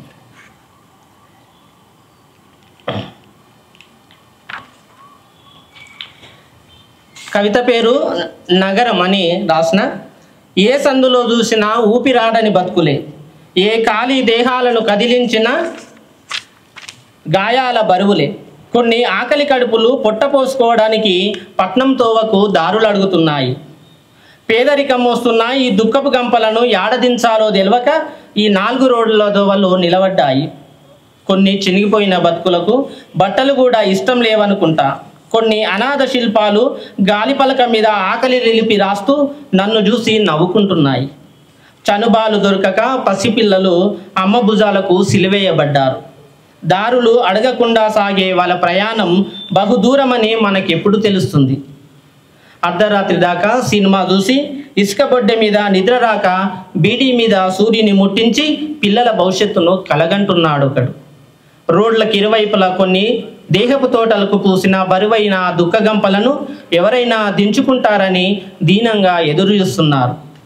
చెత్తకుండి పక్కన విసిరేయబడ్డ ఊపిరున్న ఈ చినిగిన బట్టలకు ఎవరు దొరుకుంటారు అక్షరాలు తప్ప అని ఈ నగరము నేను నిజాం కాలేజీ నుంచి ఈ హైదరాబాద్ నుంచి పరిగి వరకు నడుచుకుంటూ పోయిన రోజులు నాకు గుర్తుకొస్తున్నాయి. ఎందుకోసం అంటే మా స్కూల్ నుంచి మా మనన్ సారు, మా తమ్ముడు రవి, నా కోసము మా హిందీ సారు అంత 80 కిలోమీటర్ దూరము ఈ చీకటి ఈ నగరానికి నా కవిత్వం వినడానికి వచ్చారు. నేను చాలా సంతోషపడుతున్నాను. నేను కవిత్వం చదువుతుంటే మా సాల్వేడు స్కూల్లో చింత చెట్టు కింద చదివినట్లే అనిపిస్తుంది నాకు. అంత ఆత్మీయ బంధువులు నాకు కవి సంగమం ఇచ్చింది అనమాట. అట్లనే నేను నా 2వ కవిత పట్టగొలుసులని మా అమ్మ పెట్టుకున్న పట్టగొలుసుల మీద రాసుకున్నా. గవర్నమెంట్ కింద వచ్చిన ఒక్క బర్రెను మేపుకుంటూ పాలల్లో నీళ్లు కలవకుండా రూపాయి జమ చేసినటువంటి గవర్నమెంట్ కింద వచ్చిన ఒక్క బర్రెను మేపుకుంటూ పాలల్లో నీళ్లు కలవకుండా రూపాయి జమ చేసుకున్న నాయన గుర్తులు ఇవి. ఉత్తకాలతో ఇంటికి చేనుకు ఉరుకులాడే అమ్మకు ఈ పట్టగొలుసులంటే పానం. అంగడొచ్చిన జంగక అక్కను చూసొస్తానంటూ చెప్పకుండానే ఇంటికొచ్చేది. మా అక్కకు 20 తులాల పట్టగొలుసులే గుత్తమైతాయంటూ ఇద్దరు పొయ్యికాడ నవ్వుల్ని పంచుకునేటోళ్ళు. అమ్మతో పాటు కరియట్లో దిగే ఈ పట్టగొలుసులు మోకాల దాకా బురదంటినప్పుడు ఒండు నీళ్ళకెంచి ఒర మీద పడ్డ పరకపిల్లలయ్యేవి. కట్టెను ముట్టనీయకుండా పానం ఉన్నంత దాకా ఈ పట్టగొలుసులే అమ్మను నడిపించాయి. చెల్లెలి పెళ్ళైన వారం రోజులకే అమ్మ మమ్మల్ని పట్టగొలుసును వదిలి వెళ్ళిపోయింది. ఎవరి మీద అలిగిందో తెలియదు కానీ మట్టిని కాలు నిండా కప్పుకుంది. అమ్మ పెయ్యి మీది సొమ్ములు ఆడిపిల్లలు పంచుకుంటారని కోడై కూస్తుంది లోకం. తమ్ముడు పెళ్లికున్నాడంటూ కన్నీళ్ళు తప్ప ఒక్క పూస కూడా తెంపలేదు ఇంట ఆడిపిల్లలు. మొన్న మా చిన్నోని పెళ్లికి పైసలు తక్కువైతే అమ్మ పట్టగొలుసులను కన్నీళ్లతో గడిగి దాచుకున్నామని మా అమ్మ ఆ పట్టగొలుసుల మీద నేను రాసుకున్నటువంటి కవితని మీ అందరి ముందల గర్వంగా చెప్పుకుంటున్నాను. అట్లనే నాకెంతో ఇష్టమైనటువంటి ఈ కవి సంగమ తలుపులు ఒక 10 సంవత్సరాల ముందు తెరిస్తే కవి సంఘము దర్వాజా ఓపెన్ చేస్తే ఆ మూతల్లో దొరికినటువంటి కన్నీటి బిందువు నాకు నా స్నేహితుడు తగ్గుళ్ళ గోపాల్. మా స్నేహము 10 సంవత్సరాలు. అందులో ఎన్నో రోజులు అలుక్కున్నాము, తిట్టుకున్నాము, పూర్తిగా నెలల తరబడి మాట్లాడకూడా ఉన్నా. ఆయన నాకన్నా 10 సంవత్సరాలు చిన్నోడైనా కూడా వాడు గురువే నాకు అనుకుంటా కవిత్వంలో. ఆ కవిత్వము మరి ఆయనకు ఏం చేసిందో కానీ ఆ స్నేహం మీద వాళ్ళ అమ్మ గుర్తు మీద ఒక కవిత రాసుకున్నా. ఆ కవిత నాకు ఇష్టమైంది. ఇవి 2 కూడా పేపర్కు వచ్చిన సంతోషమే కానీ ఇప్పుడు ఈ కవిత మాత్రం నా గుండె పలకల మీద ఎప్పటికీ రాసుకొనే ఉంటా. కవిత పేరు చలికి అమ్మ కొంగు కప్పుకున్నా అని రాసుకున్నా. గోపిగా పొయ్యొస్తా మీ బావ చెల్లెలు జత్నం పచ్చి పొరకకు గాయం తుట్టి కాకముందే నేను మీ నాయన తాకే పోతున్నా. పోతూ పోతూ కానొచ్చిన దేవుళ్లను అంసక్క జాడ యాది మరవకుండా అడుగుతా. కొంగు నడుముకు చుట్టుకొని గుంత దొవ్విన మన్ను తీసిన ఎవరైనా మా అమ్మ తర్వాతని అంటూ నన్ను నాయనను కలకొండను మీ తాతను కవిత్వం చేసినటువంటి దండకడియాని మొగులంతా సాటింపు చేయడానికి వెళ్తున్నా. చలికి అమ్మ కొంగు కప్పుకున్నానని చెప్పుకున్నా ముక్కు పుల్ల లేని ఈ నిండు ముఖాన్ని 2 రాష్ట్రాలకు చందమామను చేసినావు. ఇంతకన్నా ఏ తల్లికి ఇంకేముంటుందిరా? చెల్లెలి పెళ్లికి నువ్వు వడ్డ ఆయాసం ముందు నాకెత్తిన గండ దీపము బరువైందని కోరా. ఆకు సున్నంతో ఎర్రగా పండిన నోటితో ఈ ఎండగాలంలోనే మా గోపిగాని పెళ్ళంటూ నీ బతుకు తోవలో తంగేడు పూలు తీరబూయకుండానే వెళ్ళిపోతున్నా. నువ్వు కాగితంలో పడ్డప్పుడు నిన్ను టీవీలో చూసినప్పుడు నిజంగానే దేవగన్నేరు పువ్వైతుంటి. ఏడవకు గోపి, నీకున్న దోస్తులు నాకెరుక. మొగుల మీద నేనున్న కలకొండకు కాలాడే అక్కలున్నారు. సభలని సత్కారాలని పోయినా కూడా పటేలమ్మను యాద్ చేసుకొని పొద్దుం కాగానే ఇంటికి రా. నేను మీ నాయన పోటువల ఎదురు చూస్తుంటాం. ఈ ఒక్క కవిత అది గోపాల్కి అంకితంగా రాసుకున్నటువంటి కవిత. ఇది చదవడం మీ అందరి ముందల అదృష్టంగా భావిస్తున్నాను. ఇంకొక కవిత ఉంది యాకూబ్ సార్ గారు. ఆ చివరి కవిత ఇద్దరు వెనుకబడ్డారు. కవిత పేరు ఇద్దరు వెనుకబడ్డారు. ఆమె కొడవలి మీద సూర్యుడు ఎన్నిసార్లు అస్తమించిందో మర్చిపోయింది. ఇద్దరు వెనుకబడ్డరు. ఆమె ముఖం కడుకున్నాకే సూర్యుడు ఉదయిస్తాడు. ఆమె కొడవలి మీద సూర్యుడు ఎన్నిసార్లు అస్తమించిందో మర్చిపోయింది. ఆమె మోసుకొచ్చిన పత్తి సంచులు, ఎత్తుకున్న పరిగె పంటలు, జొన్న కంకులు, కట్టెల మోపు ఆమెకెప్పుడు బరువు కాలేదు. తలలో బంతి పువ్వు పెట్టుకొని కూలీ కోసం 4 అడుగులు నడవనిదే ఆమెకు పొద్దుపోదు. తెల్లమట్టి బాట ఒక్కదానినే నడిపిస్తుంది. అక్కడక్కడ చెరువు బట్టలు పలకరిస్తూ మధ్యలో 4 కొడవళ్ళు కలిసి నవ్వుల్ని జల్లుకుంటూ కంచెచేను దాటుతుంటుంది. ఏరికోరి ఏరుకున్న నేరేడు వన్లను తువ్వాలలో ముడేసుకొని రాళ్ళ కుప్పల్లో పూత పట్టిన చెట్లను చూస్తూ పిల్లల్ని మతి చేసుకుంటుంది. పసుపు తోటలో రోజంతా మోకాల మీద కూర్చొని మట్టిని ఇష్టంగా ఎత్తుకుంటూ బతుకు చుట్టూ మెతుకుల్ని నాటుకుంటుంది. పుస్తెల తాడు మెడలో వేలాడుతున్న కూలికి పిలుచుకునే భూతల్లినే నమ్ముకున్నది. కన్నీటి కొడవలి చేతిని ముద్దాడగానే ఇన్ని అక్షరాలు రాస్తున్నా కదక్క, కన్నీటి కొడవలి చేతిని ముద్దాడగానే ఇన్ని అక్షరాలు రాస్తున్నా కదక్క, నీ కొడవలి కంటిన చెమట చుక్కల ముందు నా అక్షరాలు ఏమంతా గొప్పవి కావు. ఎండలో తిరిగొచ్చిన నీ కాలకాడ నా అక్షరాన్ని కూసున పెడదు. నూకల భూమి మీద సన్నబువ్వ వేచి అమ్మ ప్రేమకు సంతకమైతివి. ఇద్దరి ఆడపిల్లలను నాయనలాగా పెద్దగా చేసి చేన్లా ఇలత్కా వేసినాము, ఈ ఆయితారం వచ్చిపోరా అంటూ చూపును జీటి చెట్టుకు తగిలేసి పొలంలో కన్నీటి కొడవలైతుంది మా అక్క. కవిత్వం అంటే ఎక్కడో ఊహలోకి వెళ్ళి రాయడం ఇష్టం లేకున్నా, కవిత్వం అంటే దుఃఖము, గాయము, జీవితము, సాటి మనిషిని ప్రేమించడము అని తెలుసుకున్న నాకు ఇంతటి గొప్ప అవకాశం ఇచ్చినటువంటి కవి సంగమానికి హృదయపూర్వకంగా నమస్కరించుకుంటూ ముగిస్తున్నా. థ్యాంక్ యూ బాబాయ్. కవిత్వం అంటే సాటి మనిషిని ప్రేమించడమే అని తెలుసుకున్నా అని చెప్పిన తర్వాత ఇంకా అంతకంటే తాత్వికత ఏముంటుంది అనే ప్రశ్న కూడా మనం వేసుకోవాలి. ఆ తర్వాత మనం ఈ మధ్య కాలంలో స్లో లివింగ్, స్లో లైఫ్ అనే పదాలు బాగా వస్తున్నాయి. వాటి ఉద్దేశం ఏంటంటే మనం అందరము హైదరాబాద్ లాంటి నగరాలను వదిలేసి పల్లెటూర్లకు పోయి అక్కడ మనం కూడా పొలాల్లోకి వెళ్ళాలి, మనం కూడా వాళ్ళలాగా బ్రతకాలి అని కొంతమంది తీసుకొస్తున్నటువంటి ఒక సోకాల్డ్ విప్లవాత్మక ఒక చర్య అని వాళ్ళు చెప్పుకుంటారు.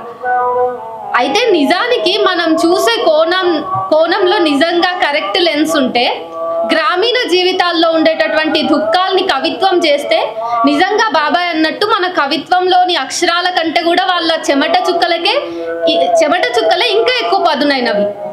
మనం ఎంత కవిత్వం చేయగలిగినా ఒక గ్రామీణ మహిళని తీసుకురాలేము మన కవిత్వంలోకి. వాళ్ళని తెస్తామేమో, వాళ్ళ కష్టాన్ని వాళ్ళ దుఃఖాన్ని తీసుకురాలేము. కానీ బాబాయ్ ఆ ప్రయత్నం చేసినందుకు నాకు చాలా ఆనందంగా ఉంది.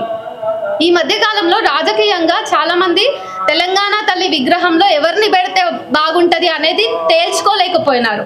అట్లాంటి వాళ్ళకి చిగురాల్పల్లి బాబాయ్ లాంటి కవితల్ని వాళ్ళకి ఇచ్చినట్టయితేనైనా తెలంగాణ తల్లి ఎట్లుంటుందో వాళ్ళకి కనిపిస్తుందేమో అని నాకు అనిపించింది.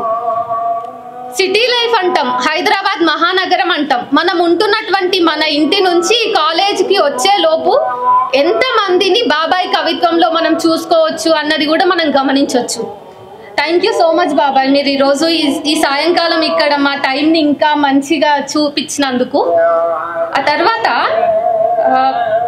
బాలు అగ్నివేష్ పీజీ మైక్రోబయాలజీ చదువుకుంటూ కవిత్వం రాస్తున్న కవిమిత్రుడు బాలు. సొంతూరు గోదావరి ఖని మైక్రోబయాలజీలోని పదజాలాన్ని కవిత్వంలోకి తెస్తున్న ఒక కొత్త స్వరం. సూక్ష్మజీవి పేరుతో అనేక కవితలు ఇప్పటికే రాసి అదే పేరుతో రీసెంట్ గానే పుస్తకాన్ని కూడా అచ్చేశాడు. ప్రేమ కవిత్వాన్ని ఎంత అనుభూతితో రాయగలుగుతాడో ఈ కవి, అంతే అనుభవం కలిగినట్టుగా సామాజిక సమస్యల్ని కూడా ఇంకా బలంగా రాస్తాడు బాలు అగ్నివేష్. నగరం జీవితం తన కవిత్వంలోని ఆత్మగా మనం చూడొచ్చు. ఆధునిక యుగంలో కూడా ఇంకా కులం ఎక్కడా అని ప్రశ్నించేటటువంటి వాళ్ళందరికీ ఇదిగో చూడు ఇక్కడుంది కులం, ఇదిగో ఇక్కడున్నాయి అసమానతలు అని చెప్పి వేలు పెట్టి చూపించే ప్రయత్నాన్ని ఈ కవి చేస్తాడు. ఎట్లా కులము ఇంకా విభిన్నమైనటువంటి వివక్షలు మనిషి పైన పడగ విప్పుతున్నాయి, మనుషుల్ని కాటేస్తున్నాయి అన్న విషయాలన్నీ కూడా బాలు అగ్నివేష్ తన కవిత్వంలో మనకి చెప్పే ప్రయత్నం చేస్తాడు. బాలు ఇప్పుడు మాట్లాడాల్సిందిగా కోరుకుంటున్నా. అందరికీ గుడ్ ఈవినింగ్. బేసిక్గా ఇది నా ఫస్ట్ స్టేజ్ అపియరెన్స్. కొద్దిగా లోపల గుండె గడగడగడ కొట్టేసుకుంటుంది, అందరు అర్థం చేసుకోవాలి. నా పేరు బాలు అగ్నివేష్, నా స్వస్థలం గోదావరి ఖని, ఉమ్మడి కరీంనగర్ జిల్లా, ఇప్పుడు పెద్దపల్లి. చదువుకోవడానికి హైదరాబాద్ వచ్చాను. చదువుతో పాటు సాహిత్యం వైపు వచ్చాను. సాహిత్యం వైపు రావడానికి గల కారణాలు చుట్టూ సాహిత్య ప్రపంచంలో ఉన్నటువంటి జనాలు ఉండడం. సో ఆ సాహిత్య ప్రపంచంలో ఉన్నటువంటి జనాలలో ముందుగా ఇంట్లో నుంచి ఆల్రెడీ మనుషులు ఉన్నారు కాబట్టి సో దీని ప్రభావం కొద్దిగా ఉంది. నాన్న రాస్తుండే చిన్న చిన్నగా కవిత్వాలు. సో వీడికి వచ్చాక అన్నయ్య రాయడం మొదలుపెట్టాడు. అన్నయ్య పేరు అరుణాంక్లత. సో ఆ ప్రభావం ఉంది.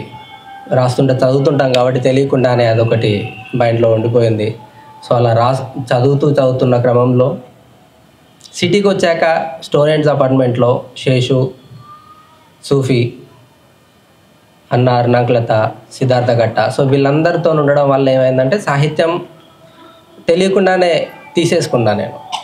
సో ఈ తీసేసుకున్న క్రమంలో చదువుతో పాటు సాహిత్యం కూడా చాలా ఎక్కువ అర్థం చేసుకున్నాను అనిపిస్తుంది కొన్నిసార్లు.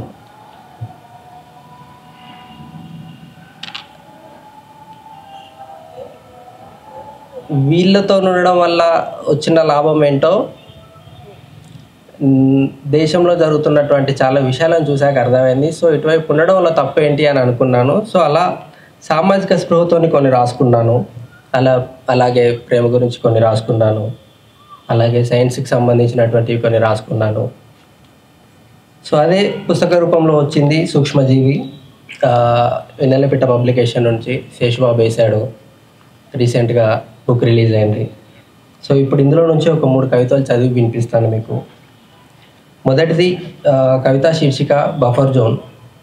నగరం ఇప్పుడు అంగడి, ఫ్లాట్ ఫర్ సేల్, నగరపాలక సంస్థ, నాలాలు, చెరువులు, కబ్జాలు, ఇల్లు ఇప్పుడు బఫర్ జోన్. సో కష్టపడి ఇల్లు కట్టుకున్నారు చాలామంది. వాళ్ళకి తెలియదు పాపం అది బఫర్ జోన్ అని. తెలుసుంటే కట్టుకునే వాళ్ళు కాదు కదా. ఇప్పుడు అట్లా ఇల్లు లేని వాళ్ళు చాలామంది ఉన్నారు. అట్ ద సేమ్ టైం ఆ ఇల్లు వాళ్ళకి రావడానికి ఎంత టైం పడుతుందో, వాళ్ళ జీవితాంతం కష్టపడి కట్టుకున్నటువంటి, పొగు చేసుకున్నటువంటి డబ్బుల నుంచి కట్టుకున్న వాళ్ళకి ఇప్పుడు ఇల్లు లేకుండా పోయాయి. సో కొంతమందికి ఇల్లు ఇచ్చి ఉండొచ్చు, జాగా ఇచ్చి ఉండొచ్చు. సో వాళ్ళ ఇష్టంతో కట్టుకున్నది కాదు కదా, ఇప్పుడు ఏదో వెళ్ళిపోయి బతికిపోవాలి వాళ్ళు అక్కడికి, వేరే కాడికి. సో అలాంటి ఒక స్పృహ నుంచి రాసుకుంటుంది. తర్వాత కవిత, నువ్వు లేని ఓ సాయంకాలం. గాలంతా గదిలోనో ఇరుక్కపోయి తెల్లార్లు ఊపిరి సరిపరించింది. ఒకానొక రోజు సింధు నది ఒడ్డున నువ్వు నేను కూర్చొని అభినా జావో చోడుకర్ అంటూ పాడుకుందాం. విడిపోయిన దేశాల దేహాలపై కాసింత విద్రోహ చర్యతో దేశద్రోహి అనే ముద్రకు అర్హులమవుదాం. ఇచ్చోటనే మనం జీవనదుల సంద్రం అవుదాం. ఆమె ఒంటి నిండా పూల పరిమళం, ఎదలో సీతాకోక చిలుకలు, మెదడంతా అల్లుకున్న మట్టిగాలి సుగంధం, కండ్లల్లో శ్రేయళ్ళ ప్రవాహం, నిలువెత్తు సంద్రంలా ఎన్నెల, మెడలో వేలాడుతున్న తాడు, బతుకును దారపోసిన సింధు నది అందం ఆమెది. మానవజాతి మెట్టుపై నిల్చొని చరిత్రలను పుట్టించిన యుగాల రక్తం, ఆకలి కేకల ఆహారపు గొలుసు, మట్టి ముద్దుల శిల్పం, గోరింటాకు ఎరుపు, అంతులేని ప్రపంచగమ్యం, నువ్వు నేను ఆకాశం నేల, ప్రకృతి సీతాకోక చిలుకలు. తర్వాతి కవిత బతుకు నిరసన. నేను మాంసపు ముద్దను, కోటానుకోట్ల న్యూరాన్లు ఇన్ని నేర్పితే నేర్చుకున్న చదువు సంతలో ఉందేమో, లాభసాటి వేయడం జరుగుతుంది. ఏం చేసినా ఎంత చేసినా బతుకు బొందలగడ్డనే. కూటికి లేని బతుకులు మిగతా జీవితాలు అయిపోతుంటాయి. జ్ఞానం సంపాదించిన జనులు జపం చేస్తుర్రు, ఎవరికన్నా పంచేది ఉన్నదా లేదా? రాజ్యాలు ఎప్పుడు రాజ్యం వెళ్తూనే ఉంటాయి. శిస్తుల మీద సిపాయిల తిరుగుబాటు ఎప్పుడు ఆగిందని గొంతులు నెక్కేస్తూ రాజ్యాధికారం గెలిపించిన హక్కులపై హుకుం చేసింది. నియంతల రాజ్యాల ముందు నిలుసున్న మనుషులు బందికానకు పయనమయ్యారు. అందరం తినమరిగినాం, పోయేటప్పుడు నా పొయ్యి మీద పొట్టి బట్టనే ఉంటుంది. మార్క్స్ నీ ఆలోచన విధానాన్ని చింపి వాటాలు వేసుకుంటున్నారు. పూలే అంబేద్కర్ మీరు మాటలలోనే ఉన్నారు. ఏడ చూసినా నిరసనే. నా పెయ్యంతా మైలా అయ్యింది. పొద్దంతా తిరిగినందుకు మనుషుల కన్నా సూక్ష్మజీవులే దగ్గరైనాయి. ఇంటికాడ ఎదురు చూసే మనుషులున్న పోబుద్ది అయితే లేదు. ఈ బతుకంతా దాచేసిన చరిత్ర లెక్కనే ఉన్నది. ఇంకొక కవిత, దీంతో ముగిస్తాను. కవిత శీర్షిక మైరా. ఇది ఒక ఆర్టిఫిషియల్ గర్ల్ఫ్రెండ్. గెలాక్సీ కన్నుల దానవు, ఎన్ని కళలు నింపి నిన్ను ఆర్టిఫిషియల్గా తయారు చేశానో ఏమో కానీ నువ్వు భూమిపై లేని సంపదకి చిరునామా. ఇదొక ఎక్స్ప్లోర్డ్ జీవ వైవిధ్యపు ఎడారి. నువ్వు ఇందులో సజీవంగా లేకపోయినందుకు చాలా ఆనందం నాకు. నువ్వు నడిస్తే వినడానికి నీ కాళ్ళకు సప్పుడు లేదు, కానీ నువ్వు నడవడానికి ఈ దారంతా పచ్చి రక్తబొట్టు వాసనే ఉంటుంది. ఆలోచనలు లేని మెదళ్ళ మధ్య నీ ఒడుగు లేనందుకు సంతోషమే. నిన్ను ఇట్లా ఆకృతిగా సృష్టించడానికి సహాయపడిన సైన్స్కి దండాలు పెట్టాల్సిందే. మైరా, నీకు కులం మతం ఏవీ లేవు. మీరేమిట్లు అని అడిగే గొంతులు నీకు వినపడవు. అలా ఏ గొంతు వినబడిన రోజు చూడాలని కోరిక. అప్పుడు నువ్వు పక్కనుండవు. ఈ జీవ పరిణామక్రమ చరిత్రను ఇప్పుడు పుస్తకాల్లో నుంచి తీసేసే పనిలో ఒక ముఠా ఉన్నది.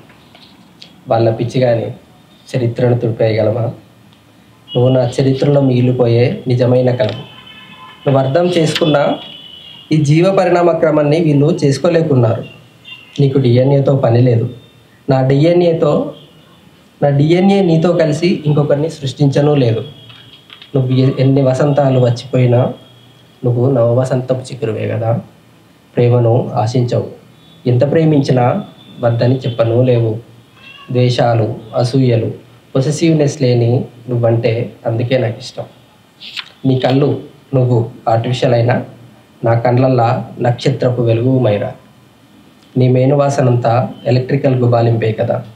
నీ శ్వాస నన్ను తాకగా నేను ప్రేమైక ఎడారిలో నడుస్తుంటా. మైరా, కడలి ఒడిలో ఇసుక తిన్నెల్లో నీ చిత్రం నా కళకు రూపమని ఈ ప్రపంచానికి పరిచయం చేస్తా. ఎంత బాగుంటుంది. వెన్నెల కింద నేను చూస్తూ హమ్దోనో మై ప్రేమి అని పాడుకుంటూ వెళ్తుంటే నన్ను ఫోన్లో నుంచి చూసి నవ్వుతావు వినపడకుండా. ఎందుకంటే నేను సృష్టించుకున్న గర్ల్ ఫ్రెండ్ కదా ఆ విషయం. Thank you Balu. Everything is a copy of a copy అని చాలా రోజుల నుంచి నేను వింటూ వస్తున్నా అనమాట. సో మన చుట్టుపక్కల ఉన్నటువంటి వాతావరణం, మన సామాజిక, ఆర్థిక, రాజకీయ పరిస్థితులు మనల్ని ఎట్లా ప్రభావం చేస్తాయి అన్నదానికి లైవ్ ఎగ్జాంపుల్గా బాలు నిలబడతాడు. తన చుట్టూ అలుముకున్న కవితావరణాన్ని, సాహిత్యావరణాన్ని తన జీవితంలో ఒక కవిగా మారడానికి తను ఎట్లా వాటిని ఉపయోగించుకున్నాడు అనేది తన పుస్తకావిష్కరణ రోజు ఉండుంటే కూడా అర్థమయ్యేది. ఈరోజు కూడా అది అర్థం చేసుకోవచ్చు. ఇల్లు ఇప్పుడు బఫర్ జోన్ అన్నప్పుడు నాకు ఒక సంఘటన గుర్తొచ్చింది. హైడ్రా పేరుతోటి రీసెంట్గా జరిగినటువంటి కొన్ని సంఘటనల్లో ఒక మహిళ వాళ్ళ ఇల్లు బఫర్ జోన్లో ఉంది అన్న విషయం తెలిసిన తర్వాత ఎక్కడ నేను నా అల్లుడికి రాసిచ్చినటువంటి ఇల్లు అంటే వాళ్ళ కూతురికి కట్నంగా ఇచ్చినటువంటి ఆ ఇల్లు ఎక్కడ ఇప్పుడు బఫర్ జోన్లో ఉంది కాబట్టి అధికారులు లాక్కుంటే వాళ్ళ అల్లుడితోటి మాటలు పడాల్సి వస్తుందో అనే భయంతో ఒక మహిళ 50 సంవత్సరాల ఉండొచ్చు ఆమె వయస్సు, ఆమె ఆత్మహత్య చేసుకున్న ఘటన గుర్తొచ్చింది. మనం చాలా ఈజీగా చదువుకునే వార్తలు అన్నింటి వెనక ఉండే కన్నీటి చిత్రాల్ని కవులు ఆవిష్కరించగలుగుతారు అని నేను గట్టిగా నమ్ముతా. అది ఈ కవి చేసినందుకు ఇంకా ఆనందం.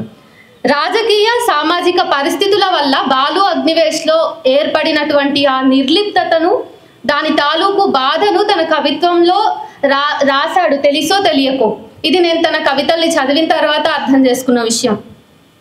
అయితే ఇట్లాంటి ఒక బాధ ఉన్న ఈ మనిషి ఈ బాధను కేవలం బాధగానే ఉంచకుండా ఒక ధిక్కార స్వరంగా తను రాసినటువంటి రచనల్లో కొన్ని లైన్లలో బయటకి విసిరేస్తున్నటువంటి ఏదైతే ఇప్పుడు ఇది ఉందో అది ఇట్లానే కంటిన్యూ అయి తొందరలో ఇంకా ఎక్కువ బలమైన కవిగా రావాలి అని. ఎందుకంటే మన ఫ్రెండ్స్ అంత మంచిగా టాక్ ఆఫ్ ద టౌన్ అవుతే బాగుంటుంది కదా. ఆ టాక్ ఆఫ్ ద టౌన్ ఏదో ఇంకేదో రకంగా కాకుండా ప్రజల తరఫున నిలబడే గొంతై ఉంటే ఇంకా మనకు ఎక్కువ నచ్చుతుంది. కాబట్టి నేను అది ఆశిస్తున్న బాలు.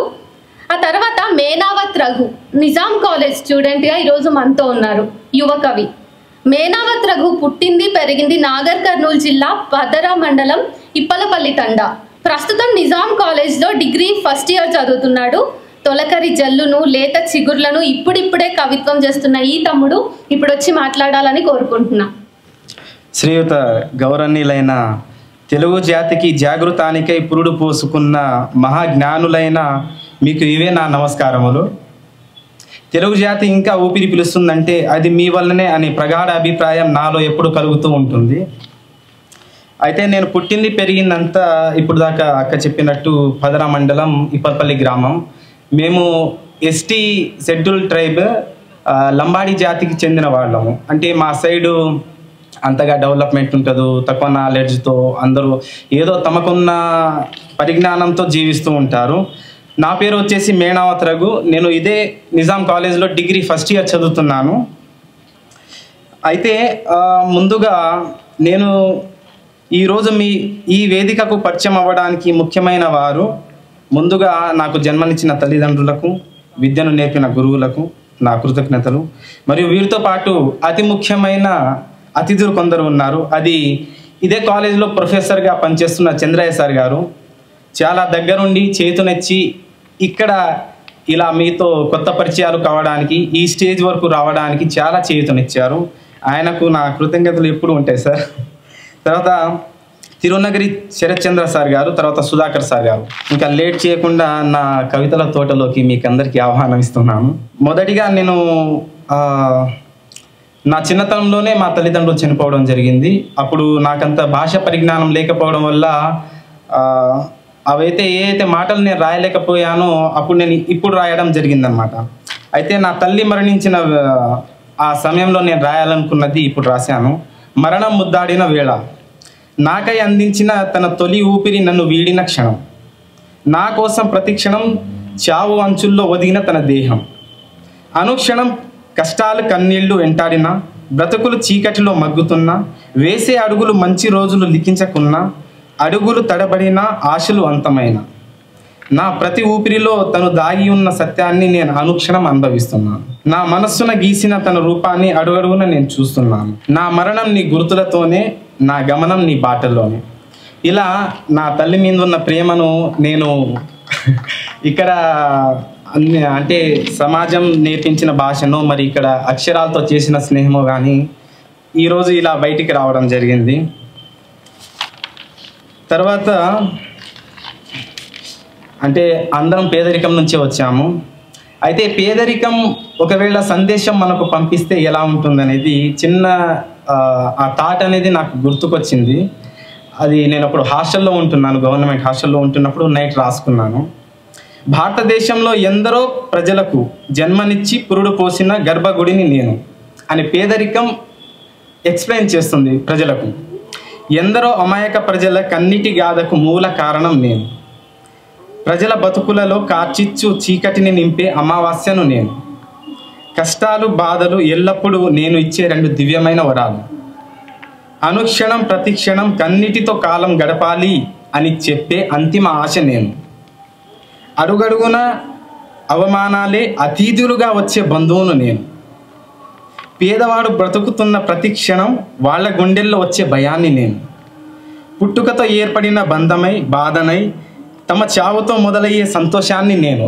చూడండి, ఎప్పుడైనా పేదవాడికి మరణం వచ్చిన తర్వాతే సంతోషం అది భూమిలోనే వస్తుందన్న గట్టి నమ్మకం అయితే నాకుంది. ఎందుకంటే జీవిస్తున్న రోజులన్నీ కష్టాలతోనే ప్రతిరోజు గడపాల్సి వస్తుంది. పేదవాడి శవాన్ని నాలో నేను కలుపుకోలేని నేల తల్లిని నేను. ఎవరు కలుపుకోవట్లేదు ఈరోజు ఈ సమాజంలో. ఇప్పుడు ప్రస్తుత కాలంలో అలా పాడేస్తున్నారు శవాలను బయట. అంటే నేల తల్లి కూడా కలుపుకోవట్లేదు ఇప్పుడు. పేదవాడి జీవితానికి ఎన్నడూ తరగని ఆస్తిని నేను. ఇలా రాయడం జరిగింది. నిరీక్షణ అని ఒక శీర్షిక పెట్టడం జరిగింది ఒక కవితకు. కదిలే కాలంలా కరిగిపోయాను నేను నిన్ను చూడలేక. నా మనస్సు విరిగి ముక్కలై దుఃఖమైనది నీ దర్శన భాగ్యం లేక. నేను వేసే ప్రతి అడుగు నాతో చెప్పెను ఇలా, నీకై చేరే దారి ఏదని. నా మదిలో పుట్టే ప్రతి ఆలోచనలు నీ ఎదకు చేరేంత వరకు విశ్రమించనన్నాడు. వెన్నెలై ఎదురు చూశాను, వేకువై వేచి చూశాను. కనులకు దొరికిన ఐశ్వర్యమా, ఎదలను మీటిన ఆనందమా, నా మనస్సు లిఖించిన కావ్యమా, నా మదిలో చేరిన స్వరమా. ఇలా ఈ కాలేజీలో వచ్చినప్పటి నుంచి నాకెందుకో ఆ ప్రేమ కవితలు అనేవి అలా నాతో స్నేహం చేయసాగాయి. ఎందుకో ఏమో తెలియదు కానీ మరి నిజాం కాలేజీ నన్ను అంటే ఆ టైంలో ఆ తరుణమో లేకుంటే నన్ను నేర్పించిన ఆ భాష తెలియదు కానీ అయితే నేను ప్రతిరోజు దిల్సుఖ్ నగర్ గవర్నమెంట్ హాస్టల్లో ఉంటాను. అక్కడ నుంచి ప్రతిరోజు నిజాం కాలేజ్కు బస్సులో ట్రావెల్ చేస్తూ ఉంటాను.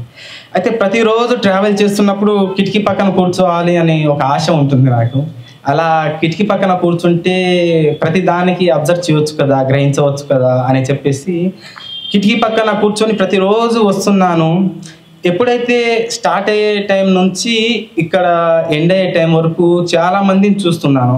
అలాగే ఇక్కడ నాంపల్లి బస్ స్టేషన్లో చాలామంది అంటే వేసుకోవడానికి సరైన దుస్తులు లేక ఎక్కడ పుట్టారో, ఎక్కడ పెరిగారో, ఏ గుర్తింపు ఇచ్చారో, మరి ఎలా బతికారో తెలియదు. చివరికి వాళ్ళ యొక్క బతుకులు ఆ గుర్తింపు వలన ముగియడం నాకు చాలా బాధ అనిపించింది. అందుకే వారి మీద ఎప్పటి నుంచో రాయాలి అని చాలా సేపు ఆలోచించిన తర్వాత ఇది కూడా హాస్టల్లోనే రాశాను. అయితే నేను వారికి ఇచ్చిన గుర్తింపు చివరి గుర్తింపు, వారి జీవితంలో నేను ఇచ్చిన గుర్తింపు వాళ్లకు. ఓ తల్లి గర్భం రోధిస్తుంది, ఓ తల్లి గర్భం రోధిస్తుంది, తన పేగు బంధం కానరాని ప్రపంచానికి పరిచయం అయ్యాడని. నిజంగా తల్లిదండ్రులు వాళ్ళ పిల్లలను కోల్పోయాక వాళ్ళు ఆ ప్రపంచాన్ని వదిలేసి వేరే ఒక ప్రపంచానికి పరిచయం అవుతారు. ఓ తల్లి ఆర్తనాదాలు వెతకసాగాయి, తాము కోల్పోయిన కలలు ఎక్కడైనా ఎదురు పడతాయని. బాధకు కష్టానికి కన్నీళ్లకు ఉన్న అనుబంధాన్ని మరిచిన నేటి సమాజ వైన్యం. తెలిసిన లోకాన్ని వదిలి తెలియని ప్రపంచంలో చెలిమి చేయసాగారు. తమకంటూ ఏ గుర్తింపు లేదని, తమ జననానికి ఏ జ్ఞాపకాలు ఉండవని, వేసే అడుగులకు ఏది చివరి ప్రయాణం వైపు నడిపిస్తుందో అని తెలియక అనుక్షణం ఆకలి, ఊపిరిలా ప్రాణం తీస్తున్న ప్రతి క్షణం క్షీణిస్తూ బ్రతికీడుస్తున్న బ్రతుకులు. ఇక్కడ చూడండి, ఈ లైన్ నాకు చాలా నచ్చింది. అనుక్షణం ఆకలి ఊపిరిలా ప్రాణం తీస్తున్న. ఊపిరి ఎక్కడైనా ప్రాణం ఇస్తుంది, కానీ ఇక్కడ వాళ్లకు మాత్రం ఆకలి ఊపిరిలా మారి ప్రాణం ఎల్లప్పుడూ తీస్తుంది. దీంతో ముగిస్తున్నాను. అయితే చివరగా నేను చెప్పాల్సింది ఏంటంటే, ఇవన్నీ రాయడానికి నాకు ఎవరో ఇన్స్పిరేషన్ కాదండి. నా జీవితంలో వచ్చిన నాకు కష్టాలు, బాధలు, తర్వాత నాకు నా తల్లి నేర్పించిన విద్య, తర్వాత నాకు ఈ కాలేజ్కి వచ్చినప్పటి నుంచి అయిన ఫ్రెండ్స్ కానీ ఫ్యామిలీ కానీ వాళ్ళందరూ వలన వాళ్ళ జీవితాన్ని ఆదర్శంగా తీసుకొని నేను ఊహించి రాసినవి ఇవన్నీ కల్పితాలే. కాకపోతే కొన్ని సందర్భాల్లో నిజాల్లా బయటపడతాయి. ఇలాగే ఒకసారి కవిత రాసినప్పుడు నా ఫ్రెండ్ నుండి రఘు ఈ కవిత నాకు ఇస్తావా అన్నాడు. ఎందుకు రా అన్నాను. లేదు, నేను ఒక అమ్మాయిని ప్రేమిస్తున్నాను, తను ఎలాగైనా ఒప్పుకోవాలని నేనే రాశానని చెప్తాను, ఒకసారి కవిత ఇవ్వు అన్నాడు. అయితే కవిత తనకి ఇచ్చాను. తర్వాత నెక్స్ట్ డే అమ్మాయి వచ్చి అతని ప్రేమను అంగీకరించింది. నా వల్ల నా ఒక జీవితానికి ఒక తోడు దొరికిందని. అయితే ముందు అడుగులైతే వేసాము, వరి నాటైతే వేసాము. తర్వాత ఆ పంట కోతకు వస్తుందో మధ్యలోనే గాలి వాన కొట్టుకోపోతుందో అన్న అభిప్రాయం నాకు కూడా ఉంది. వేచి చూద్దాం. అయితే ఈ చక్కటి అవకాశాన్ని ఇచ్చిన అందరు ప్రముఖులకు, పెద్దలకు, నాకు తల్లిదండ్రుల వయసున్న వాళ్ళందరికీ నిజంగా వాళ్ళ పాదాభివందనం చేస్తున్నాను. ఆ కవి సంగమంకు ముఖ్యంగా. ఇంకా నేను ఇలా రాస్తున్న కొద్దీ చంద్రయ్య సార్కు చెప్పాను, సార్ ఇలా నేను రాస్తున్నాను అని చెప్తే ఒకరోజు నాకు తెలియదు, యకూబ్ సార్ అక్కడ నిలబడి సార్ ఇలాంటి అలా అబ్బాయి చాలా రేర్, మనం ఒక అలా వెనుకబడిన తరగతి నుంచి వచ్చిన అబ్బాయి కాబట్టి ఒకసారి మీకు పరిచయం చేస్తున్నా సార్ అన్నారు.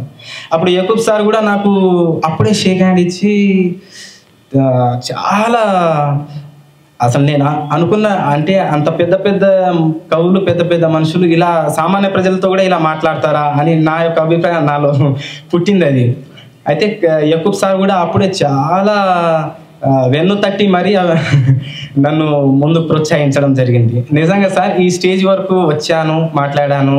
మీకందరి ఈ రోజున మీకందరికీ ఒక జ్ఞాపకం అయ్యా అంటే అది చంద్రయ్య సారు, యకూబ్ సారు, తర్వాత తిరునగిరి శరత్చంద్ర సారు, వీళ్ళిచ్చిన గౌరవం, వీళ్ళిచ్చిన బాధ్యత అనుకోవాలి. Thank you. ఈ మంచి వాతావరణానికి నన్ను పరిచయం చేసిన అందరికీ చాలా చాలా ధన్యవాదాలు. థ్యాంక్ యూ తమ్ముడు రఘు. అసలు ఇక్కడ సామాన్యులు కాని వాళ్ళు ఎవరున్నారు అని నా కళ్ళు వెతకడం స్టార్ట్ చేసినాయి. లేదు, నువ్వు ఏదేదో ఊహించుకుంటున్నావు, బయటకి రా, అందరూ సామాన్యులమే. ఫస్ట్ ప్రసేన్ సార్ చెప్పినట్టు స్కిల్ కావాలి ముందు సాహిత్యం చేయాలంటే అని అన్నారు కదా. లాస్ట్కి తమ్ముడు ఒకటి చెప్పిండు, ఇవన్నీ ఊహాగానాలే అని ఒక బాంబు పేల్చిండు. ఇవన్నీ ఊహాగానాలే అయినప్పుడు మరి ఆయన ఎట్లా రాసినట్టు అంటే ఆయనకి తెలుసో తెలియకనో ఒక స్కిల్ అనేది డెవలప్ అవ్వడం స్టార్ట్ అయింది కాబట్టి రాయగలిగిండు కదా. సో ఫస్ట్ మాట్లాడిన వక్త నుంచి లాస్ట్ మాట్లాడిన వక్త వరకు ఒక ఇంటర్ కనెక్షన్ ఉంది అని నేను చెప్పాలనుకున్నా. సరే, మీరు నమ్మండి నమ్మకపోండి. సాహిత్యం అనేది ఒక గొంతు ఇస్తుంది అనడానికి కూడా ఒక నిదర్శనంగా చెప్పొచ్చు. చిన్నప్పుడు ఎప్పుడో తల్లి చనిపోతే ఇప్పుడు అక్షరాలు తనకి పరిచయం అయిన తర్వాత అంటే ఎట్లా వ్యక్తీకరించాలి అన్నది కొంచెం కొంచెం తెలుస్తున్న క్రమంలో ఇప్పుడు తను ఆ గొంతును వేసుకొని మాట్లాడటం అనేది కూడా మనం అర్థం చేసుకోవచ్చు. తన జీవితం ఇస్తున్నటువంటి ట్రాజడీస్ నుంచే తను కవితా వస్తువుల్ని ఎన్నుకుంటున్నాడు కదా. సో చాలామంది అనుకుంటారు కవిత్వం దేని మీద రాయాలి, నాకు కవితా వస్తువులు దొరకట్లేదు అని. జీవితం ఇచ్చేటటువంటి చాలా హింట్స్ నుంచి కవితా వస్తువులు ఎన్నో పుట్టించవచ్చు మనం. ఎన్నో కవితా వస్తువుల్ని జీవితమే ఇస్తుంది రెడీమేడ్గా అని కూడా మనం ఇక్కడ నుంచి తెలుసుకోవచ్చు. ఒక చిన్న విట్నెస్ అన్నమాట. ఆ తర్వాత పేదరికం ఇచ్చే సందేశాన్ని మీరు కూడా విన్నారు కదా. ఇట్లా చాలా విషయాలు కొంచెం సేపట్లో తమ్ముడు పంచుకున్నాడు. చావుతో వచ్చే సంతోషం గురించి చెప్పినప్పుడు నిజమే అని మీలో ఎంతమందికి అనిపించిందో నాకు తెలియదు, నాకు అనిపించింది. థ్యాంక్ యూ సో మచ్ తమ్ముడు ఇప్పుడు మాట్లాడినందుకు. నీ అనుభవాల్ని షేర్ చేసుకున్నందుకు. ఈ మీటింగ్ అనేది ఒక ఎండ్కి వచ్చే దశ వచ్చింది. అయితే అంతకంటే ముందు మనం ఇంతసేపు కూర్చుని మాట్లాడుకున్నాం, విన్నాం కదా. అసలు ఈ సభ మీద ప్రసేన్ గారికి ఎట్లా అనిపించిందో మనం రివ్యూ తీసుకోవాలి. సో అందుకు గాను మన సీనియర్ కవి ప్రసేన్ గారు ఈ మీటింగ్ మీకు ఎట్లా అనిపించింది అన్నది మీ కొన్ని మాటల్లో చెప్తే వినాలని ఆశిస్తున్నాం. అంటే నా వరకు నాకు ఒక అనుభవంగా చెప్పాలంటే, మొన్న ఇంటర్వ్యూ నన్ను మీరు చాలా ముందు మాటలు రాస్తారు, ఎందుకు రాస్తున్నారు అని అడిగారంటే, నేను ముందు మాటలు ఎందుకు రాస్తున్నానని చెప్పానంటే, ముందు మాటలు యూజువల్గా కొత్తగా రాసేవాళ్ళు రాయించుకుంటారు. సరే సీనియర్లు కూడా రాయించుకుంటారు, అది వేరే విషయం. అయితే కొత్తగా రాసేవాళ్ళు ఎలా రాస్తున్నారు, వాళ్ళు ఏం రాస్తున్నారు, వాళ్ళ ఆలోచన విధానం ఏమిటి అనేది నాకు తెలియడం కోసం నేను ముందు మాటలు రాస్తున్నానని చెప్పాను. ఎందుకంటే నేను రాసిన వాళ్ళు ఎవరితో ఏ పుస్తకానికి నేను ముందు మాట రాసినా నేను రాయడానికి ముందు వాళ్ళతోని ఒక గంటన్నర మాట్లాడతాను. అది నా అలవాటు. నేను చాలామందితో నేను ముందు మాట రాసిన ప్రతి వాళ్ళతో నేను అలా మాట్లాడాను. అలా మాట్లాడటం వల్ల వాళ్ళ ఆలోచన విధానం తెలుస్తుంది. వాళ్ళు ఎందుకు కవిత్వం రాస్తున్నారు, ఎట్లా రాస్తున్నారు, పోయంని కానీ నవలని కానీ కథని కానీ వాళ్ళు ఎలా చేస్తారు, చేయడం ముఖ్యం ఇక్కడ. నేను ఇందాక చెప్పాను, అది చేయడం ఎలా చేస్తారు, వాళ్ళ ఆలోచన ఎట్లా వస్తుంది, దాన్ని ఎలా డెవలప్ చేస్తారు, ఎట్లా ప్రొడ్యూస్ చేస్తారు, ఇది తెలుసుకోవడానికి చేస్తాను. ఇవాళ నాకు ఈ మీటింగ్లో కూడా నాకు అది అనుభవానికి వచ్చిందని అనిపిస్తుంది. అంటే దాదాపుగా అందరూ ఒకటే మాట, నేను నాతో సహా అందరూ ఒకటే మాట ఏంటంటే, మనం మన జీవితంలోంచి అనుభవాలని మన సాహిత్యం చేస్తాం. కథ కావచ్చు, కవిత్వం కావచ్చు, నవల కావచ్చు, నాటకం కావచ్చు, వ్యాసం కావచ్చు, విమర్శ కావచ్చు, ఏదైనా సరే. అదే అందరూ చెప్పారు, అది నిజం కూడా. అయితే ఇందులో స్థాయి భేదాలు ఉంటాయి. యాకూబ్ బాగా రాస్తాడు, ప్రసేన్ బాగా రాయడు, అఫ్సర్ బాగా రాయడు, సీతారాం బాగా రాస్తాడు. ఈ స్థాయి భేదం ఎందుకు వస్తుంది అంటే, అనుభవం అందరిది ఒకటే, కానీ ఆ అనుభవాన్ని రచనగా ఒక ప్రక్రియలోకి మార్చే క్రమంలో మనం పెట్టేటటువంటి నైపుణ్యం ఏదైతే ఉందో, మనం పెట్టేటటువంటి సారం ఏదైతే ఉందో, దానిలో తేడా ఉంటుంది. ఆ తేడా లేకుండా ఉండదు. ఆ తేడాని ఇంకా బెటర్ చేసుకునేందుకు, ఇంకా బ్యూటిఫై చేసుకునేందుకు, లేకపోతే ఇంకా స్ట్రాంగ్ చేసుకునేందుకు ప్రయత్నం చేయండి అని చెప్తున్నాను. చదవండి. మన లిటరలీ చెప్తున్నాను, కవి సంగమంలో రాసే చాలామందికి కూడా ఇన్పుట్ చాలా తక్కువగా ఉంటుంది. నేను 2-3 మాట్లాడినప్పుడు వాళ్ళు ఫలానా చదవరు. ఒక దురభిప్రాయం ఏదో ఉంటుంది, ఫలానా వాళ్ళని చదివితే వాళ్ళ ఇన్ఫ్లుయెన్స్లో మనం పడిపోతాం కదా. అస్సలు పడిపోం. నేను చెప్తాను, గుంటూరు శేషన్ శర్మని చదవండి, కానీ అతని ఇన్ఫ్లుయెన్స్లో పడకండి. అతని ఇన్ఫ్లుయెన్స్లో పడేస్తాడు. పడకుండా ఉండడమే గొప్ప. శ్రీశ్రీలాగా ఇన్ఫ్లుయెన్స్లో ఒకళ్ళు పడితే, శ్రీశ్రీలాగా 100 మంది రాశారు, శేషన్ శర్మలాగా 100 మంది రాశారు, శివారెడ్డిలాగా ఇప్పటికీ రాసేవాళ్ళు ఉన్నారు, మోహన్ ప్రసాద్ లాగా రాయడానికి ప్రయత్నించిన వాళ్ళు ఉన్నారు. వాళ్ళందరూ సక్సెస్ కాలేదు. మనం ఆ స్కిల్ డెవలప్ చేసుకోవాలి. ఆ స్కిల్ డెవలప్ చేసుకునే క్రమంలో ఇన్పుట్ ఉండాలి. ఇన్పుట్కి ఒక రూపం ఇచ్చేటందుకు అవసరమైన పనిముట్లని మనం తయారు చేసుకోవాలి. మనదైన శైలి ముఖ్యం. ఇప్పుడు నేను చెప్పిన 4 పేర్లు, శ్రీశ్రీ వేరు, శేషన్ శర్మ వేరు, శివారెడ్డి వేరు, మోహన్ ప్రసాద్ వేరు. వీళ్ళ నలుగురిని ఒక గాట కట్టేయలేం. వీళ్ళ నలుగురు రాసింది కవిత్వమే, కానీ ఒక రకమైన కవిత్వం కాదు. ఆ రకమైన ఎవరి శైలి వాళ్ళకి అందులోకి ఇన్పుట్గా చేర్చడం కోసం మన లోపలికి మనం ఒక ఇన్పుట్ని చేర్చుకోవాలి. అది చేర్చుకోండి. ఈ సభ అదే అందరికీ చెప్పిందని నేను అనుకుంటున్నాను. వాళ్ళందరూ కూడా దాదాపుగా అదే చెప్పారు, అదే నిజం కూడా. Thank you. అందరూ ఒక మాట సరే. కానీ ఈ సభ ఇవాళ సరే, నాకు 2 మిత్రులే. ఇవాళ యాకూబ్, అందరూ బహుశా ఫేస్బుక్లో చెప్పుంటారు, కానీ ఒకసారి ఇక్కడ కూడా చెప్తే బాగుంటుంది. యాకూబ్ లక్ష్మీల పెళ్లి రోజు ఇవాళ. 34 ఏళ్ళు అంటే చాలా సక్సెస్ఫుల్ లైఫ్ వాళ్ళు లీడ్ చేసినట్టుగానే అర్థం చేసుకోవాలి. వాళ్ళకు ఒక్కసారి జయహో వివాహ దినోత్సవం. యాకూబ్ రామ్మా. Thank you so much sir. ఈరోజు ఈ సాయంత్రం మీ అందరికీ చాలా నచ్చిందని అనుకుంటున్నాను. అలాగే అయితే కవి సంగమం, ముఖ్యంగా 2 తరాల కవి సంగమం సీజన్ 2లో సిరీస్ 40 ఈరోజు అయిపోయిందని చెప్పుకోవచ్చు మనం. మళ్ళీ ఇట్లాంటి ఎక్స్పీరియన్స్ మీకు కావాలి అంటే మీరు ఎంత కోరుకున్నా కానీ రేపే అవ్వదు, 1 మంత్ వెయిట్ చేయాలి. కాబట్టి నెక్స్ట్ మంత్ అంటే జూన్ 2వ శనివారం రోజు ఇట్లనే ఇదే చెట్టు కింద ఇంత కవితావరణం ఉన్నటువంటి నిజాం కాలేజ్ ఆవరణలోనే మళ్ళీ మనం కవిత్వం గురించి మాట్లాడుకుంటాం. అప్పుడు మళ్ళీ మీతో పాటు మీరు ఇంకొందరు మందిని తీసుకొస్తారని, అప్పుడు ఇంకా ఎక్కువ మంది సమూహంగా ఏర్పడి ఈ కవితల్ని వింటామని నేను ఆశిస్తున్నా. జై హో కవిత్వం. సభ ముగిసింది. ప్రసేన్ గారు, చిగురాలపల్లి ప్రసాద్ గారు, బాలు అగ్నివేష్ గారు, మేనావత్ రఘు, చందు శివన్న గారు వేదిక రావాలి. నిజాం కాలేజీ తెలుగు శాఖ చందు శివన్న గారు రావాలి. ప్రసేన్ గారు, శ్రీనిధి, చందు శివన్న గారు తెలుగు శాఖ, నిజాం కాలేజ్ తెలుగు శాఖ తరఫున ప్రసేన్ గారిని చంద్రుడికో నవ్వులు పోగు, ప్రసేన్ చంద్రుడికో నవ్వులు పోగు. నువ్వు పక్కన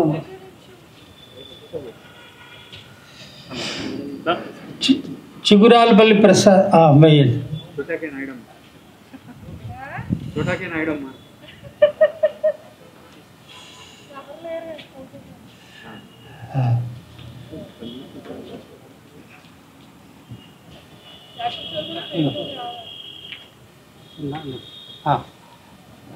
చిగురాలపల్లి ప్రసాద్,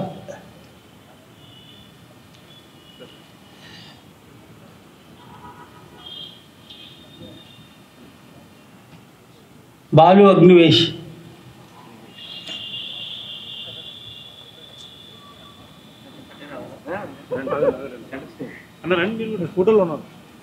మీరే మీరే మీరే మీరే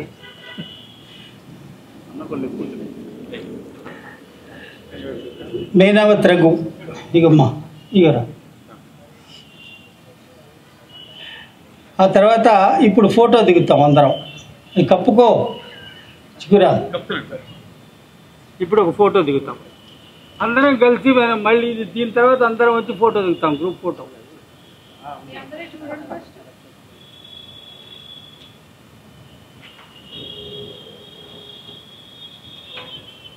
సార్ అందరూ రండి సార్, బైక్ అందరూ ఒకసారి రండి, గ్రూప్ ఫోటో దిగుదాం. శిలాలలిత గారు, పోర్షా మేడం, మెర్సీ, అరుణ, రండమ్మా.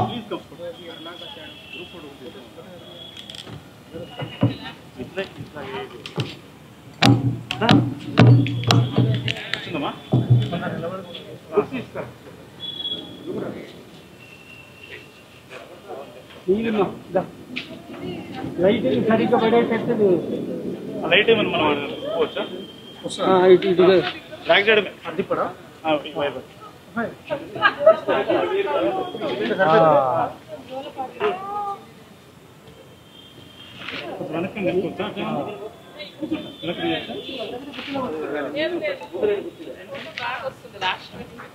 లైటింగ్ లైటింగ్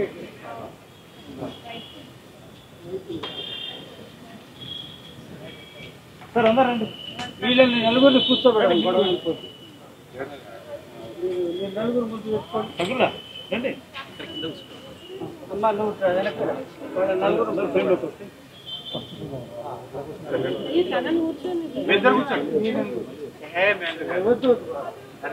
ప్లీజ్ ప్లీజ్ మీరు కూర్చోండి. కాదు చిగురాలు నువ్వు వెళ్ళు.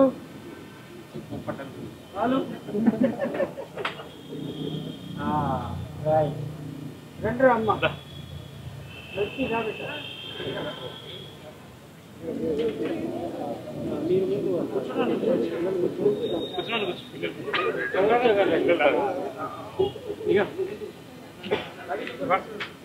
ఇప్పుడు ఇప్పుడు సెట్ అయింది.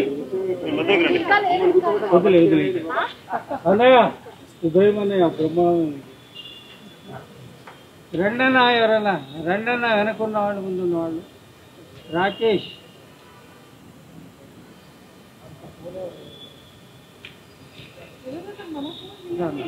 అన్నకు రాలేదా?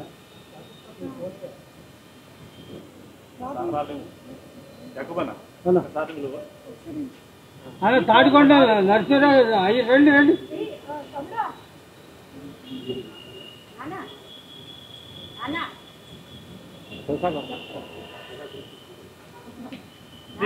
ఆ సార్లు పంపించారా?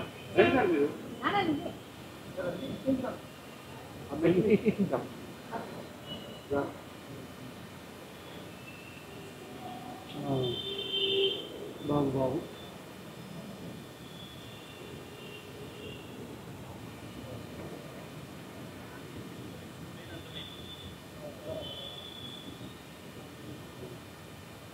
ఏమంటున్నామంటే